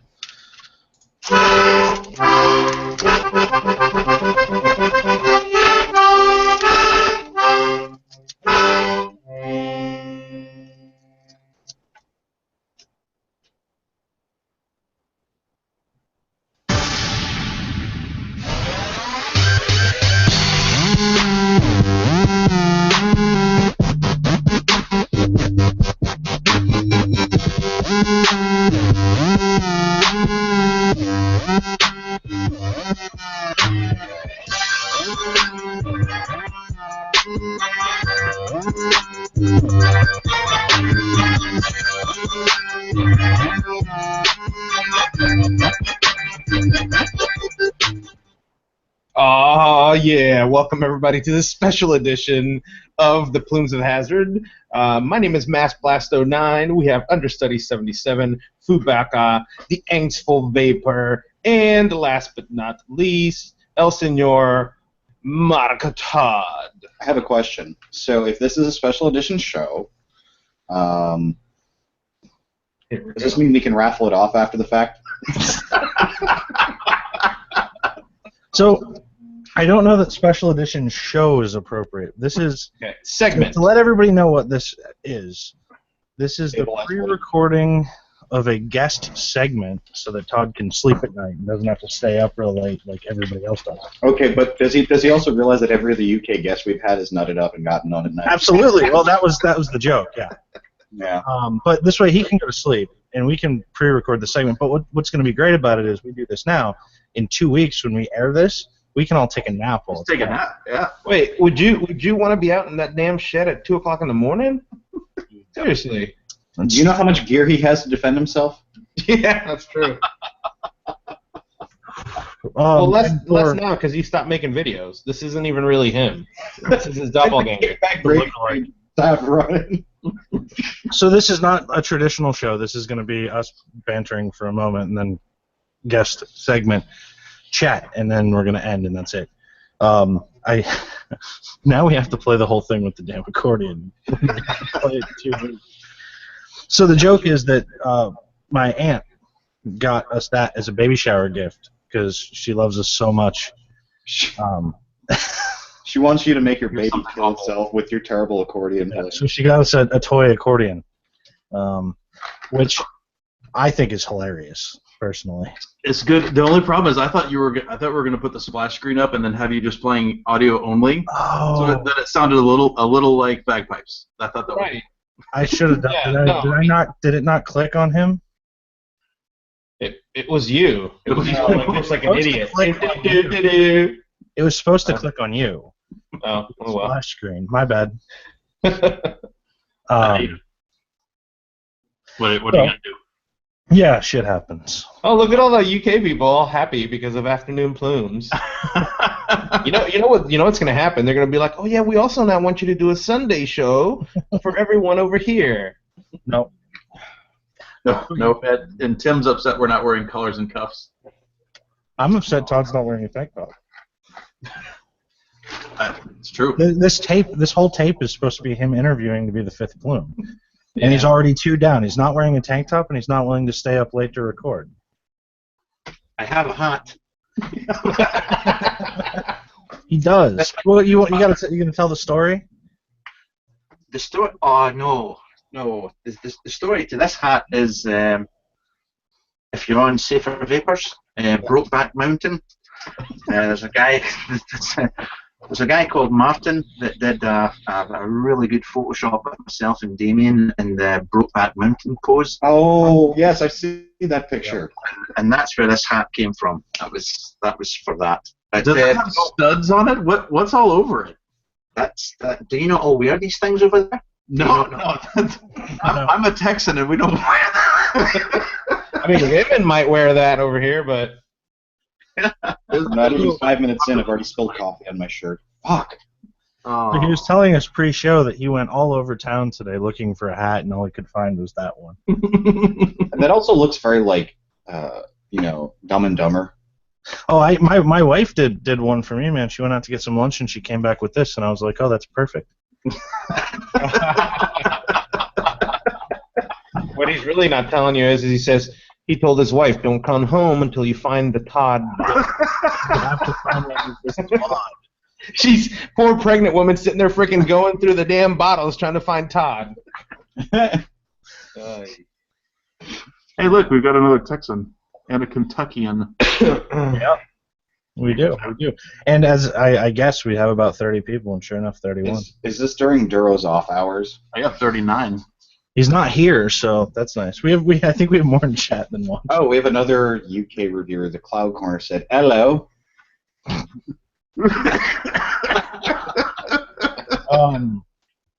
So again, for everybody who's watching in chat, what's up? For everybody who's watching in 2 weeks in chat, what's up? What's up? It's up to the future. I have to do some emergency stain management. I don't know what you're talking about. And this big backlight that I don't normally have over there, that's not happening either. This is all live here on August the 24th, right? I don't know what these people are talking about. Yeah. Todd Shed has magical time powers, like the TARDIS, and that's how this is all going on in 2 places at one time. Well, it's like I was planning on playing out the whole Craig Ferguson joke about it. It's always live, right? It's always live. Oh yeah. Even though it's not live. Okay, so since this is the middle of another show, totally, we should talk to Todd about. We should. What Todd? For those that actually don't know Todd, welcome back from under the rock wherever you've ever been hiding. This is Todd. He does some reviews sometimes, but not recently because he quit. Right. So you have been historically one of my longest running guys that I've been watching reviewing vaping stuff. It's always been Nick and Todd, and and even from most of the beginning, Pete Basardo, old Pete Basardo was one of my mainstays for a long time too. But so I'm totally stoked that you're on the show. But we have to discuss. And I forgot Scott. I Get You 69 has always been up there too. So we have to talk about some old school stuff, like because I know you're a fan of the. You're not. I won't say stuck with tube mods, but you do like the tube mods still, right? Is that something that you're still excited about? I mean, is that something that still stokes you when you get one in? Yeah, totally. It's kind of hard now because these days you expect a certain level of quality. You know, the days of when you used to get away with. Is there subtitles up at this point? No, those will be later. I'll be doing a sign language translation. Back in the day, that you used to let things go, like if the threading was a bit dirty or if it wasn't 100%, you would let that go. These days, I mean, if a tube mod is not 100% perfect, then it's, like the Phantom by Wutufu or what the fuck or whatever they're called. Hey, it's a family show. It's not. Sorry. It's not. Really. I mean, that's got contacts on it. It's got machining that we used to pay over £300 for a mech mod like that not so long ago. But yeah, I still like them, still use them, and always will. Now we just let giant gaps in wood and mismatched pieces go. Yeah. I don't really think we've come very far. We just expect more from mechs and let regulated mods go. They're good. No, now it's just because nobody fucks with tubes anymore. Does it have a MOSFET? It's filled with super glue. We're good. It should be filled with hot glue. Properly filled with hot glue. Yeah, properly filled with hot glue. That way it bounces. If it breaks, it bounces and the internals don't get damaged. Call it the Winger Dinger box. It's true. What? But to that point, so we were having this discussion with somebody not too long ago in the Hangout that tube mods, while they're currently out of style, are probably. I mean, a lot of people make the case that they're never going to go anywhere, right? It's going to be cyclical, like it always has been, right? Like right now, we're on a high crest of regulated mods, including quite inexpensive ones, in a good way. And tube mods are down, but the simplicity of a mech mod is still useful, right? The artistry is still cool. Well, the price is also normalized when you plug it in. Like it's nice to just have something that you pop an addy on and it works. Mm-hmm. But the thing is, we mentioned this. We first saw the Super T, and even this, the flagship V1, which barely broke, I think, the $100 retail tag. The cheap mechs have kind of normalized themselves. Like a lot of the mechs now, with the competition seems kind of, in a sense, keeping them alive and kind of helping it keep moving. But they're not that expensive anymore. There are only a couple of mech mods that really fetch like a lot of money. Right. Which is great, because for those who don't know, like I was rocking mechs up until, like on the regular, up until the winter, this past winter, like December, January. That's when I started like using a Titan all the time. But the form factor and portability is, I get why Todd does it. Yeah. It's changed because when I started off, it was you built your coil, you knew you were going to get 4.1 volts. Right. So you built your coil to that. These days, you can build your coil any way you want, because when you've regulated it, it doesn't matter. And I still build my coils to a 4.1 volt vape. So I think that's why I like them. And I tend to do the same thing. So like my tanks, I wrap to 1 ohm, like pretty much exclusively, so that if I want to, I can still throw it on a tube. Yeah. Right. So it still works fine. Or not even necessarily a tube, but something unregulated, which I don't have many of, but I do have a couple things like that, and things like the little Oro Stealth. I mean, it's a nice little tiny little portable thing, right? And I've never once gotten a weak battery indicator on this thing, right? No, it would just go. But my thing is, though, I guess I came from a different school of vaping. Obviously, when I got my first mech, I had a dripper. I did nothing but drip until I got a K-Fun. I mean, I had the Cardo tanks in the mix for like maybe a couple months into dripping, but I could never enjoy a tank at 1 ohm like on a mech. Like when I was doing the K-Fun, like I specifically got a regulated device for it because of vaping on Sean's shit. Vaped his K-Fun on a DNA at like 17, 18 watts. Perfect. Like I feel like the two were almost made for each other. I could never get down with on the Mac. And the K-Fun is what made me switch to regulated mods too, because I wasn't a big DNA fan or a big K-Fun fan until I paired the two back with an old DNA 20, and like that's when it clicked, and I was like, this is how I like to vape. Yeah. I mean, I remember watching. I don't remember what RTA it was. It was an early RTA. This is probably around the K-Fun, before the K-Fun. Todd and Phil were like the first two I watched. And I just knew Todd as the guy for a while that just built shit that I had no interest in vaping because it looked complicated as fuck. Like I just make it look that way. It's not really. I just make it. Is that right? Yeah. No, there was some shit you were reviewing. I need to go back and find it. It was like, why are you reviewing this, man? Even by today's standards, right? You did the boost, right? The nitro. Mm-hmm. Yeah. Yeah, I learned how to build the nitro from your video because that thing was complicated as fuck. I've still got them both. I've got the boost, the Nitro R, and the K-Loud here. Still love them. You like the K-Loud? I've heard a lot good about the K-Loud. And I'm a big Nectar fan, so... If you like the Nectar, you should like the K-Loud. No, that's kind of what I figured. The here's my question. So I know it's got a dot, right? It's like K dot loud. Isn't it supposed to just be cloud? I don't know. I'm asking. Is it just supposed to be cloud? I just call it Bob. Bob. Yeah.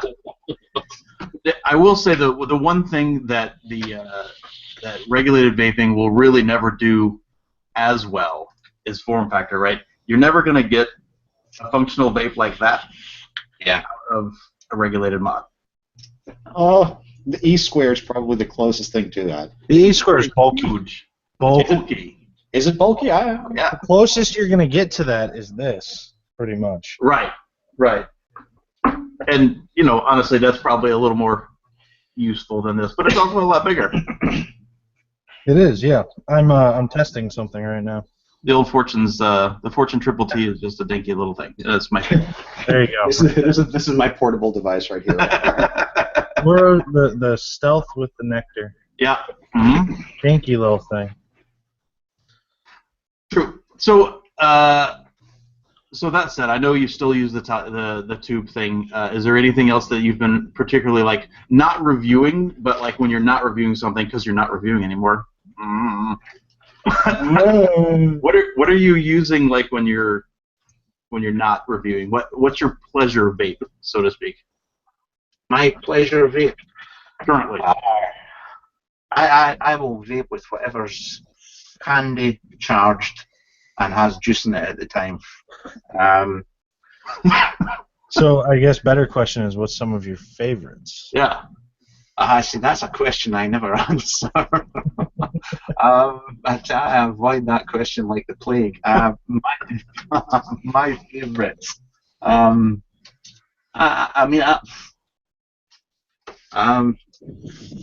GGTS Golden Greek. Oh wow, GGTS. I can't believe you said that on air. This is being recorded, Todd. Yeah, it's okay. He's a panty hamster anyway. Well, the UK didn't do a very good job avoiding the plague, so. An IATI on a GGTS is my, to this day, is still my. Yeah, I love it. Pinky button. Yeah. It's high horse in him coming out. So side note, somebody, Hooligan 47, said, "What's this show about? Showing off mods and giving each other hand jobs?" And that's pretty accurate.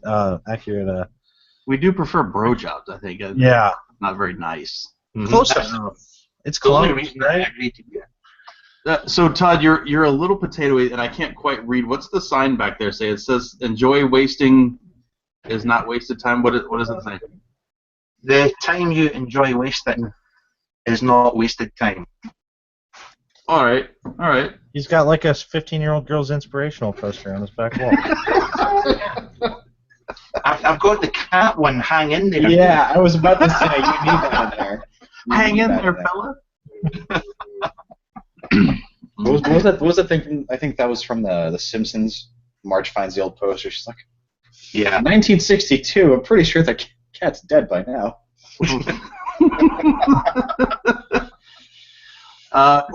So something I was going to ask while we were live is I was going to ask if we could do a Todd's Scottish language lesson. Because one of the I do enjoy a couple of the ones that you've done on your channel. Is there one that we can learn about today? I haven't seen it. Is there one for gargle? For what? When you say you don't say gurgle, you say gargle. Like you roll your R. R. A wee and boil your head. Boil your head. Is that what you tell people when they come in and ask for oil in the shop? Yes. Go away and stick your head in a pot of boiling water. You lobster head. Can we do one for batteries? Take your batteries and put them in a pot of boiling water. You gotta boil them first. That's how he makes it better or something. Well, I have to add before we start language lesson here is again from Hooligan 47 they told me that his inspirational posters are better than a 15-year-old boy's guitar wall. So got him. That's pretty good. I can't wait to say what he says about my nail polish collection. Oh, I love it. I really do love it when a troll enters. No, I mean that's more than a troll, man. That's good. That's what I'm saying. Like, this is a good troll. Like, I'm enjoying this. I'm glad even our trolls have standards. So, Tomster, the judge, just said, panty hamster? Yeah, they're trying to figure out if it's pantry hamster or panty hamster. Plumes of Hazard, we have the highest quality trolls in vaping. Hey, the ones who don't go for the fat jokes right away, they're already high quality. Right. Yep. Wait, you know, I haven't seen TJ in frame in a few minutes. Is he alright? Yeah, down here. Taking a nap? Yeah, he's wanting out. He's there he goes. It's like the fat joke in vaping is like the go get laid joke in the gaming industry. I mean, every other thing word that comes out of the mouth. Oh. I thought recently I've been seeing that you've been delving into some building of your own mods. How have you liked that so far?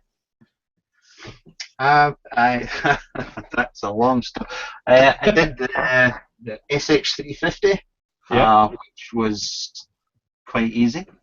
I've given that away, and I'm now doing. It's in a box somewhere. I've been trying to build a Squonker for the past 3 months, Nice. and it's not working. Is it an unregulated one or another SX one or what? Just a MOSFET. Yeah. Yeah? Because somebody told me I had to use a MOSFET. When something's wrong with your wiring, who you gonna call? Max Blaster. I feel like I need to put my character up there. No, but yeah. So do you get it? Did you have a different perspective on a lot of these mods that are coming out that modders put out after you've gone ahead and tried to build a few of them? Not really, because I've always had the utmost respect for most mod makers out there. I mean, that's always been my preference for reviews, is to do stuff that's built by guys, and it's not a mass-produced mod. That's why I kept going doing reviews, because I love it. I really do respect them. Yeah. Most of them.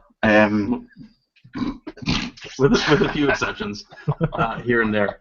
I agree. There's, to me, and this is coming from a very much a novice sort of thing. I know a lot of the end user stuff and not so much of the actual soldering part, right? That's just not in my skill set. I have skills elsewhere.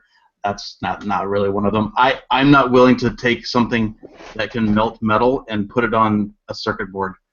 Like, that bothers the student. I can solder wires together, that kind of thing, no problem. But it trips me out a little bit. I had to solder out of necessity once, just twice, for like guitar stuff. But I don't even want to go back and look at it.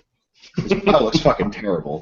But you know what? It got the job done, and the shit works. No, it wasn't bad. It was like I was up close and personal with it. I just don't got the boom. Right. Now, I'm in the same boat. I like a decent built thing, right? Like, I like buying something from a guy who put time into something, who likes doing what he's doing, and he takes pride in his work.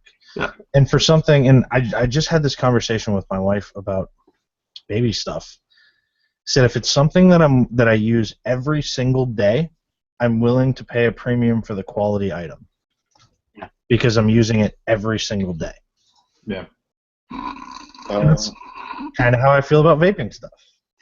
Well, I mean, here's the thing, though. In this scenario, you're not in a boat. You're in a helium balloon. So, Tim Fortune Mudge just said, I love how you Americans say soldering. I know you say soldering, right? Isn't that right? Soldering, you pronounce the L.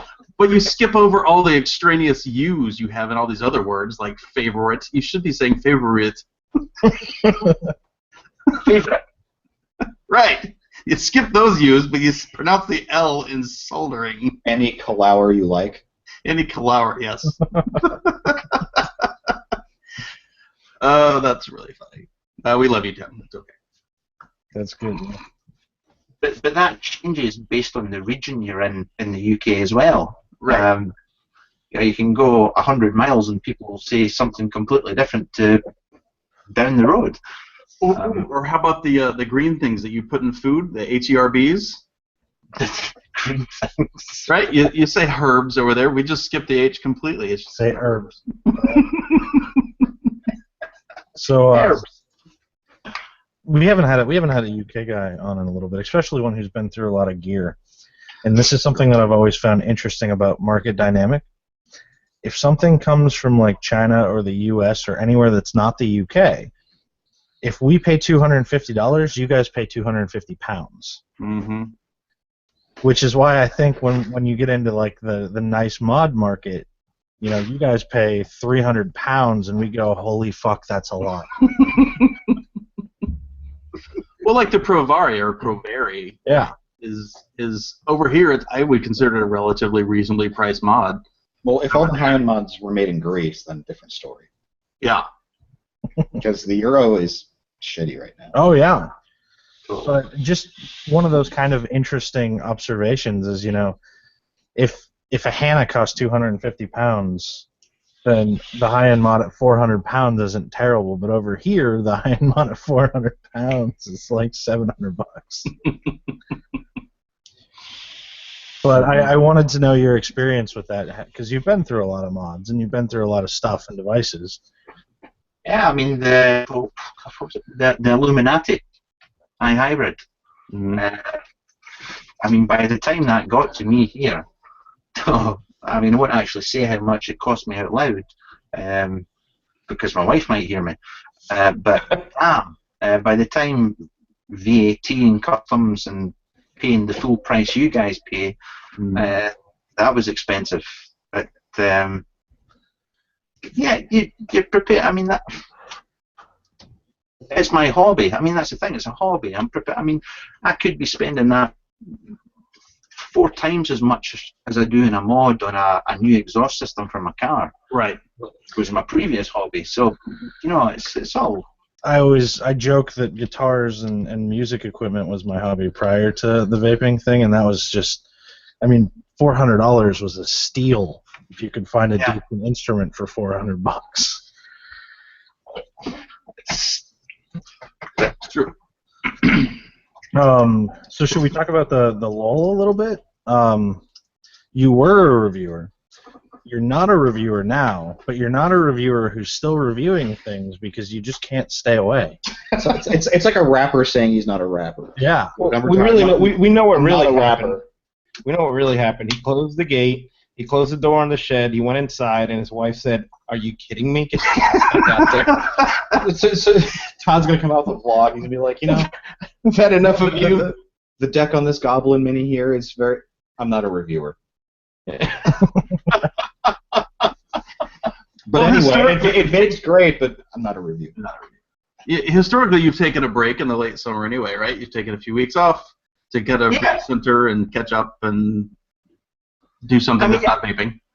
I have done. I've taken a couple of. I did 2 weeks. That's been the max. But this time I was. Yeah, that was it. No more. But bored. We got all this extra time now.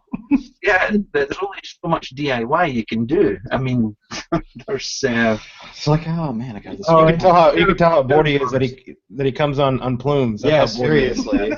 It's like, oh hey, It's like, oh, let's make a video. Fuck, no, I just gave that up. Fine, I'll go on Plumes.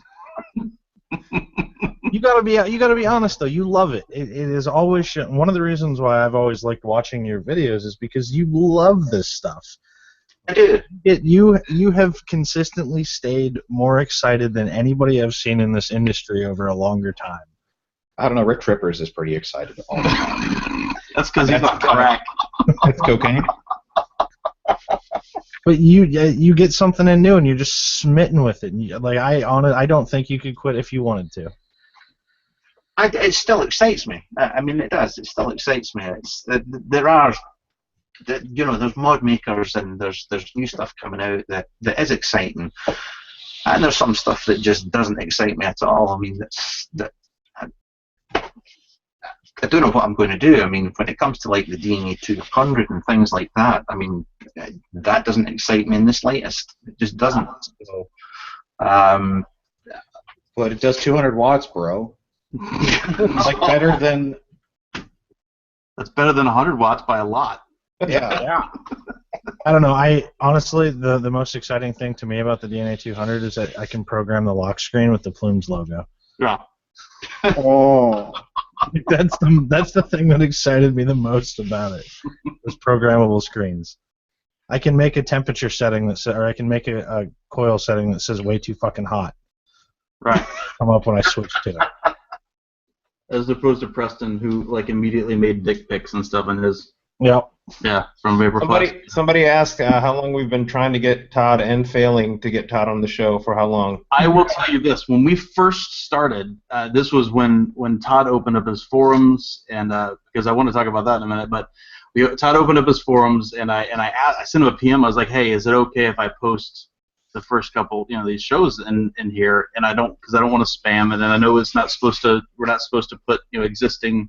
I think what you said was established channels in there, and I was like, I don't want to break any rules, so is this okay? And he came back and he's like, yeah, that's fine. It's like, cool. I'll post one thread and I'll just bump it every now and then. But if you ever did want to come on, you're more than welcome. And he's like, all right. And I think that was episode 2. Yeah, that was a year and a half ago. And ever since then, every now and then I'll ask him. He's always, because I just want to hear him swear and say, nah, nobody wants to see a numpty in a shed. An umpty in a shed. I forgot about that. Ah. So a year and a half later, Mm-hmm. we finally got him to agree because he's bored. It's like the girl that kept asking out and she kept saying no. Right. And then now she just feels bad. Well, and then a year and a half passed and you're 400 pounds, and now she says yes. She feels bad. It's like, oh, I know you've been trying to break out of the friend zone, but... So let's talk about YouTube comments. Yes. So this is something I was going to bring up. So you, a long time ago, and honestly before most anybody else that I know that has done it, because most don't, you said, I'm done moderating this particular thing because... Why?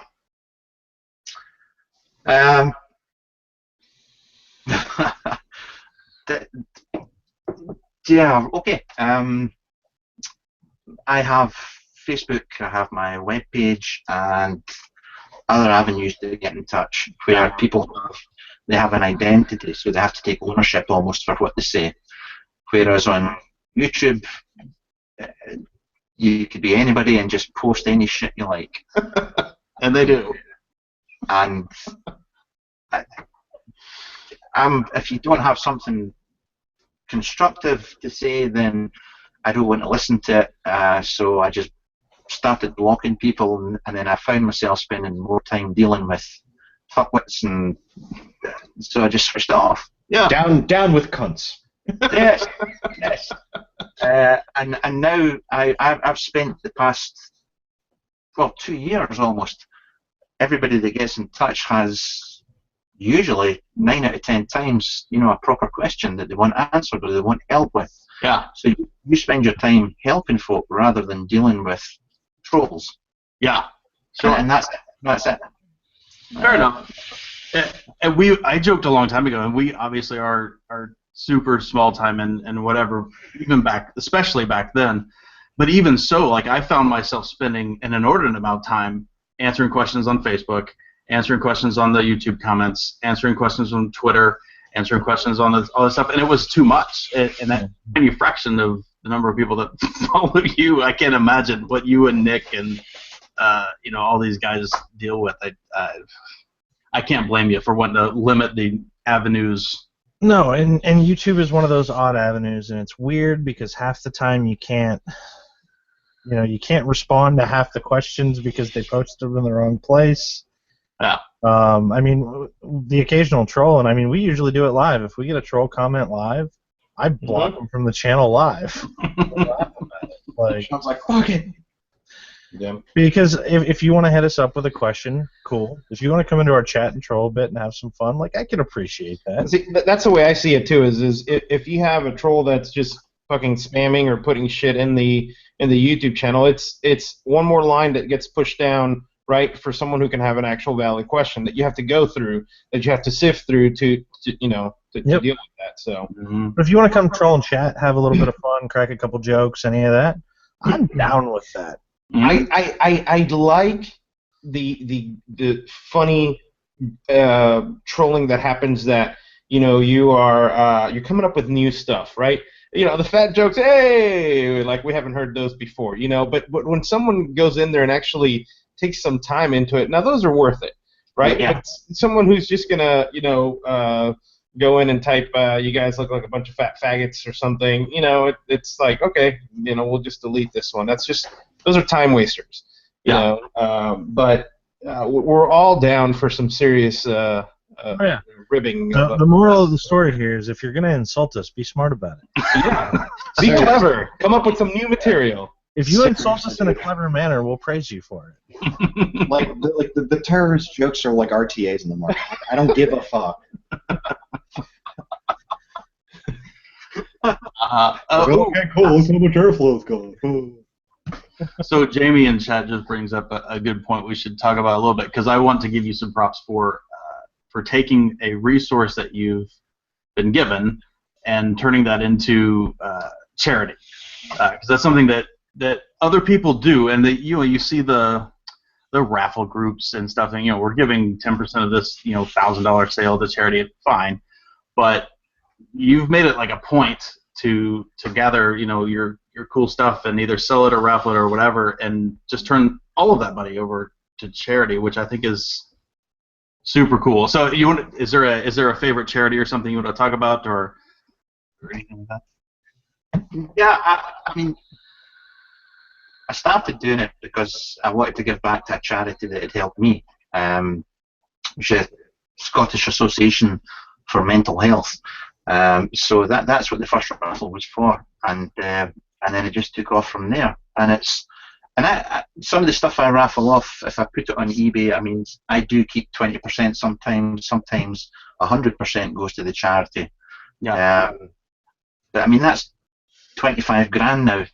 So, Wow. I'm a knob in a shed, and that I don't get to do many good things for other people. So if I have an avenue to do that, then I'm going to use it. And yeah, up to 25 grand now. That's amazing. That's amazing.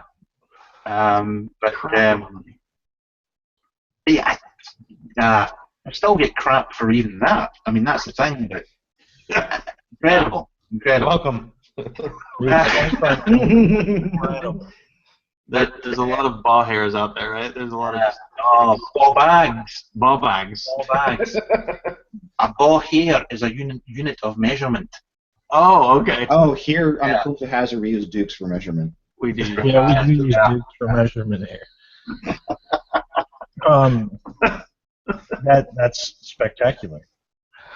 I wanted to bring something up too, because we've talked a bit, and you're a relatively shy individual.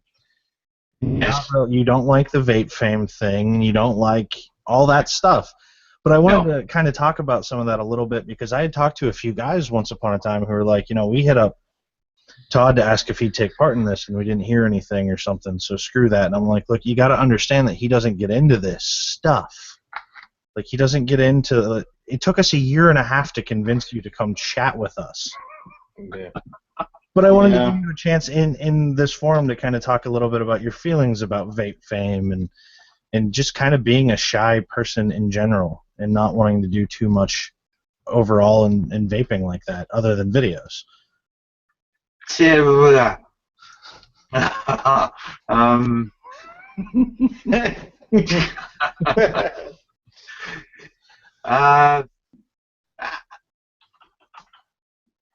You wanker. Well, just to preface, Todd has frequency jammers on top of his shed to keep people from finding him. Yeah. Right. Okay. Fuck off! I'll make my videos. Yeah. When I started doing reviews, I got into reviews, and I just thought at the start I didn't know about reviews. All I did was I watched Scott, I Get You 69. I didn't know about the YouTube comments, the Facebook, and everything that went with it. I didn't realise that you had to communicate with people outside the videos. I wasn't aware of that. Yeah. And then in the course of the first year, it went nuts. And then people wanted you to come here, go there, and speak to you, and all this kind of thing. And I suffer from social anxiety, all that kind of pish. I mean, so that's the reason that I don't go to vape meets as such. That's why I don't do it. But that's separate to my feelings about vape fame and things like that. I mean, I just don't. I know a lot of people. I mean, I get a lot of emails and whatnot from people that appreciate videos, and that's humbling. I mean, it really is. And it's another reason for keeping going. But then you get emails from other people that you think you need to go and have sex. No. Find a willing participant. Sound clip of that. Well, I tried to make the explanation. I'm like, you have to understand that this is a person who's, and Scott's much the same way. He's a person who's very shy, who doesn't necessarily want to be thrown into social situations. So it's not a personal slight to you. It's not him acting like he's better than anybody else. It's not. It's just he kind of just wants to make videos and help people. Yeah, totally. Yeah. Well, and go ahead. No, I was just going to talk shit again. I don't have to. I was going to say, a lot of people do forget that everyone has, I guess, productive lives before doing this stuff. It's not like you were just a bum on the street that decided you were bored and wanted to make some YouTube videos or, review content or something like that. People have jobs and people have their life that they don't want. Everybody. Oh, can we come over to your shed to hang out to make a video? No, you can't. Can I mail you all these mods that I've had for 2 weeks because I want you to review them and I've used them? No, and it sometimes it gets a little bit overwhelming, and a lot of people don't realize that, hey man, maybe the guy just wants to fucking make a video and help people. That's it. Yeah. What do you mean? That's all. No, I do have to say with the shed, there is a long-standing joke that me and my wife, Brian and his wife, and Matt and V are going to take a vacation and find your shed. Go up one day, randomly. And you're not going to know. Just knock, knock, knock, knock, knock. Yeah. Hey. And what? Me and Master are gonna heat the cattle while you do that? Fuck. Yeah, that's what I was thinking too. Oh yeah, we'll leave the brown people to take care of the show and make the money and cook and do all that and take care of our kids and all that. We're gonna go and skip and find Todd. So to that point, though, this is something that I'll reveal. I normally don't talk about this, but when I first told my wife that I was going to do this, she was like, "Really?" I was like, "Yeah, why not?" And she said, "Because that's not me. Like, I'm not one to get up on stage and like, hey, everybody, pay attention to me all the time. I'd rather be down causing trouble somewhere, but not. But even when I'm not feeling like that, I would just soon be alone in my office, like not with anybody around, like not getting on camera and talking to 5,000 people this week. That's a little outside of my comfort zone. But I've gotten so I really enjoy it. But it's a little weird still to me. That's not my normal MO. What a lot of folk don't realise is that the first 2.5 years that I was doing this, I was off work. I was nuts. So this was my therapy. This was me, how I got myself better, was doing this. And that's when I started talking more about myself rather than just reviewing stuff, was because I thought me talking about it could help other folk out.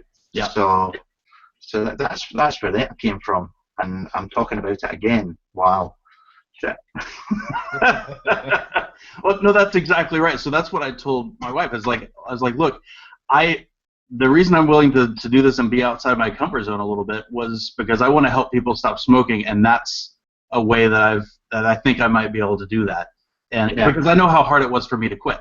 I spent years and years trying to get myself off the cigarettes, and I'm amongst the most stubborn people that I know, and I still couldn't do it. So I know how difficult it was, and I was like, if this can help somebody, why not try it? Yeah. Totally. And just for the Hooligan 47 just said, I think Plume should have Todd on the show more often to balance out the understudy's ego.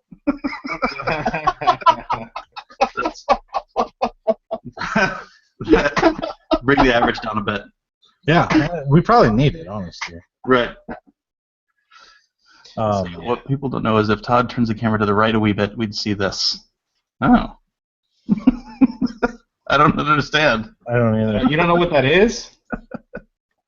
Okay. You should Yeah, I am already on it. screen share. Yeah. You want to So basically, you can go ahead and read what he just said again, and this is what they were pointing at. That is a casting couch.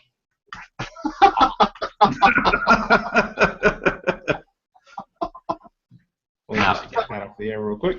That makes sense. How? Oh, what was that? Did we just get it? That's good. Get it out. So a question for you is, how much longer do you think before you go crazy and come back? You go crazy. Well, I'm already crazy, but I'm coming back in September. I have a video booked in for you guys. Sorry, the 5th of September. I'm back, and I'll be doing one video a week. Oh yeah. Yeah. And hopefully I've got a couple of videos to do when I come back that are throwbacks to stuff that I agreed to do many, many moons ago that I had forgotten about. But I'll be going back to doing tutorials and basically stuff that will be more helpful to people rather than just doing just stuff that appeals to me. Well, I'll be a mix of the both. But rather because it became a bit la-di-da towards the end, and that phase there, and I want to go back more to doing day-to-day stuff. I mean, leave that to Damien. Yeah. It's you have to have a really big nose to do the la-di-da stuff. You gotta have something to stick up in the air, right? Yeah, I love them. I love Damien to death. So let me ask this then. So since you've been stopping doing vaping reviews, yet you've still been doing them on Facebook, do random Facebook videos not count in your one a week? Well, that was well, no, because I mean I only have 4,000 people that follow on my Facebook page. Time ago. I don't see it. I never saw it as doing a review because it's not on YouTube and it's not on my web page. So I just saw it as showing stuff off. So what we're gathering here is you jump on a show that gets 4,000 views a week and been like, I don't consider it anything. So That's why he agreed. Come on now. Nobody's ever gonna see this. Nobody of consequence, anyway. I'm making him do it in the middle of the day. It's pre-recorded. Nobody's gonna see this shit. I'm sorry. I got these cunts to agree to it. I love it. I thought you guys were like vaping royalty over there. no, hell no. Ain't nobody knows who we are. Yeah. Royalty? I still wipe my own ass. I guess that turns out, the definition is relative, right? I suppose so. I still put my kilt on 2 legs at a time. Oh, I still build my own coils. That's right. More's the pity. I still have to build my own mods.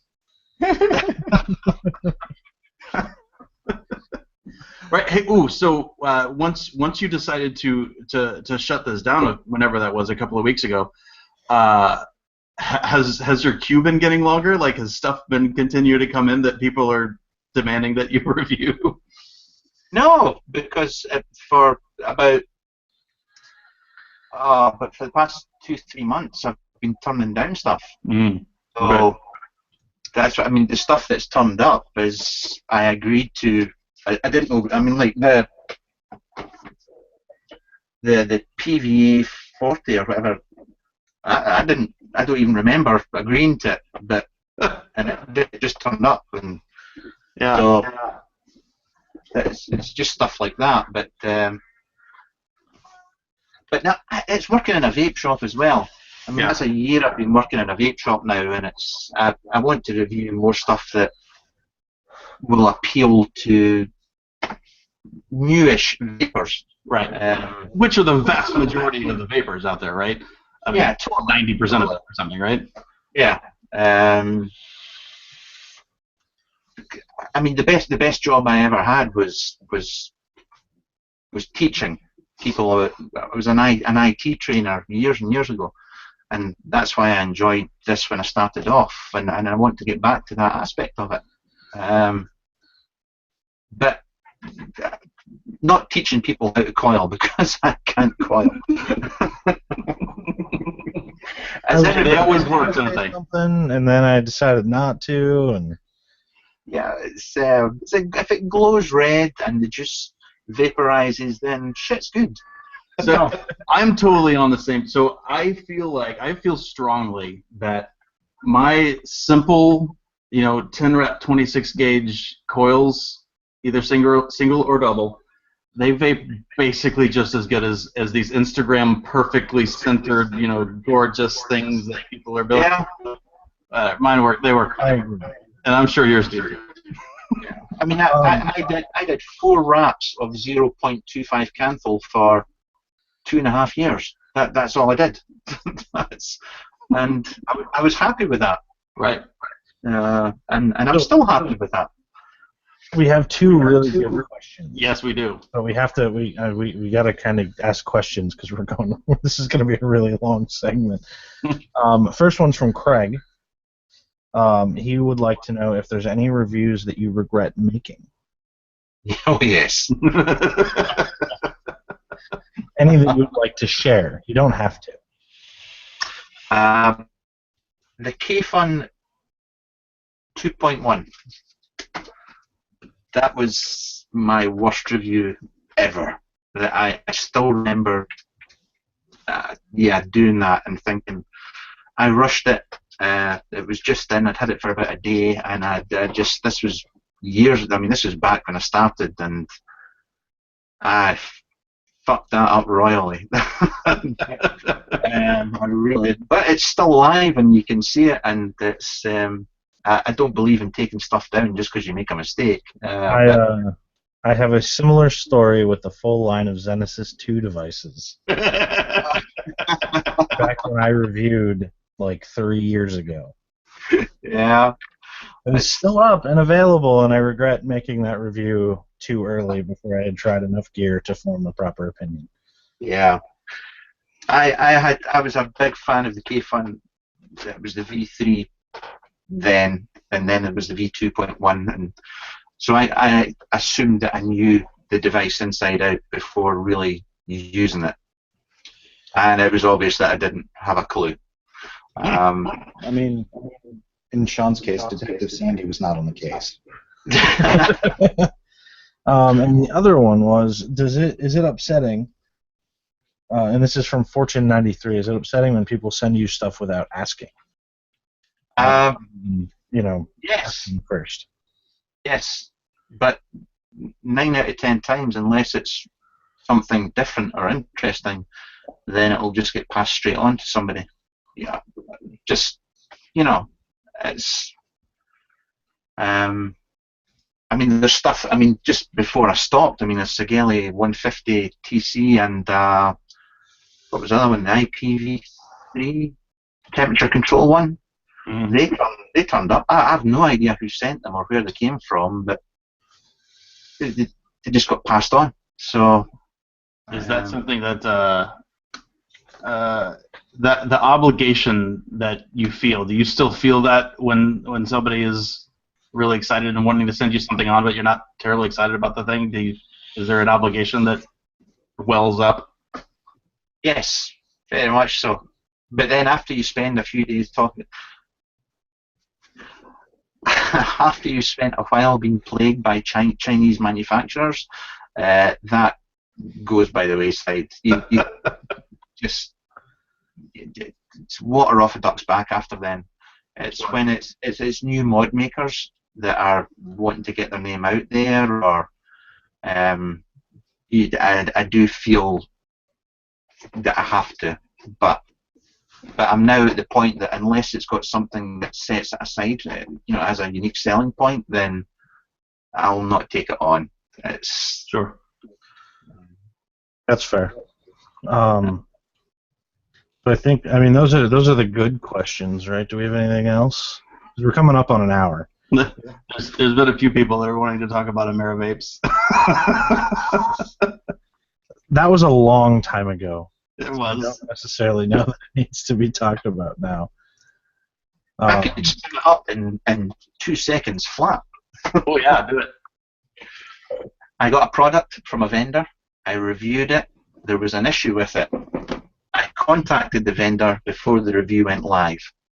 The vendor told me something to explain it, so I put the review live, and then it all kicked off.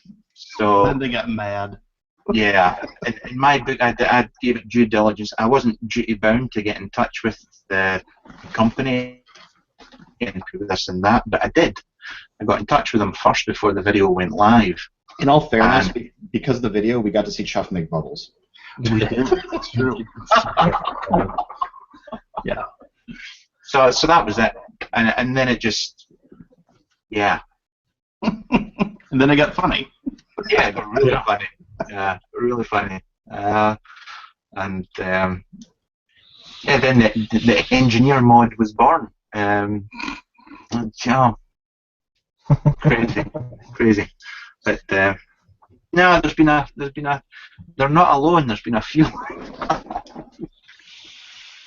So, is there anything else that you want to talk about before we close? I'm just so happy that it's nearly over. You're almost back. You'll find that that's very common in most podcasts. we close live, Todd goes, sips a whiskey, lights up a cigarette. Yeah. Well, to all the people watching now, thank you guys for showing up randomly with 15 minutes notice. To all the people watching 2 weeks in the future now, we now return you to your regularly scheduled show. Sunday. Todd, thank you. Thank you, Todd. Thanks, everybody. Thank you.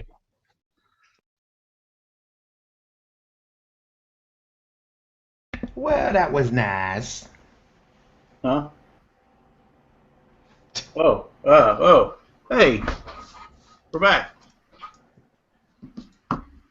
Sean is sleeping.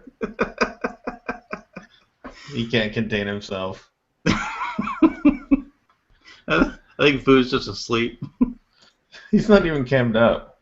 I think he's cammed up. He's just asleep. I went into sleep, I changed into my PJs, and I came back, and this thing was still on and running. All right, everybody. Thanks for sticking with us this whole time. That was fantastic, Todd. We do love you, and we're glad that you're coming back to review. Everybody, thanks to my co-hosts and the empty chair and the high horse.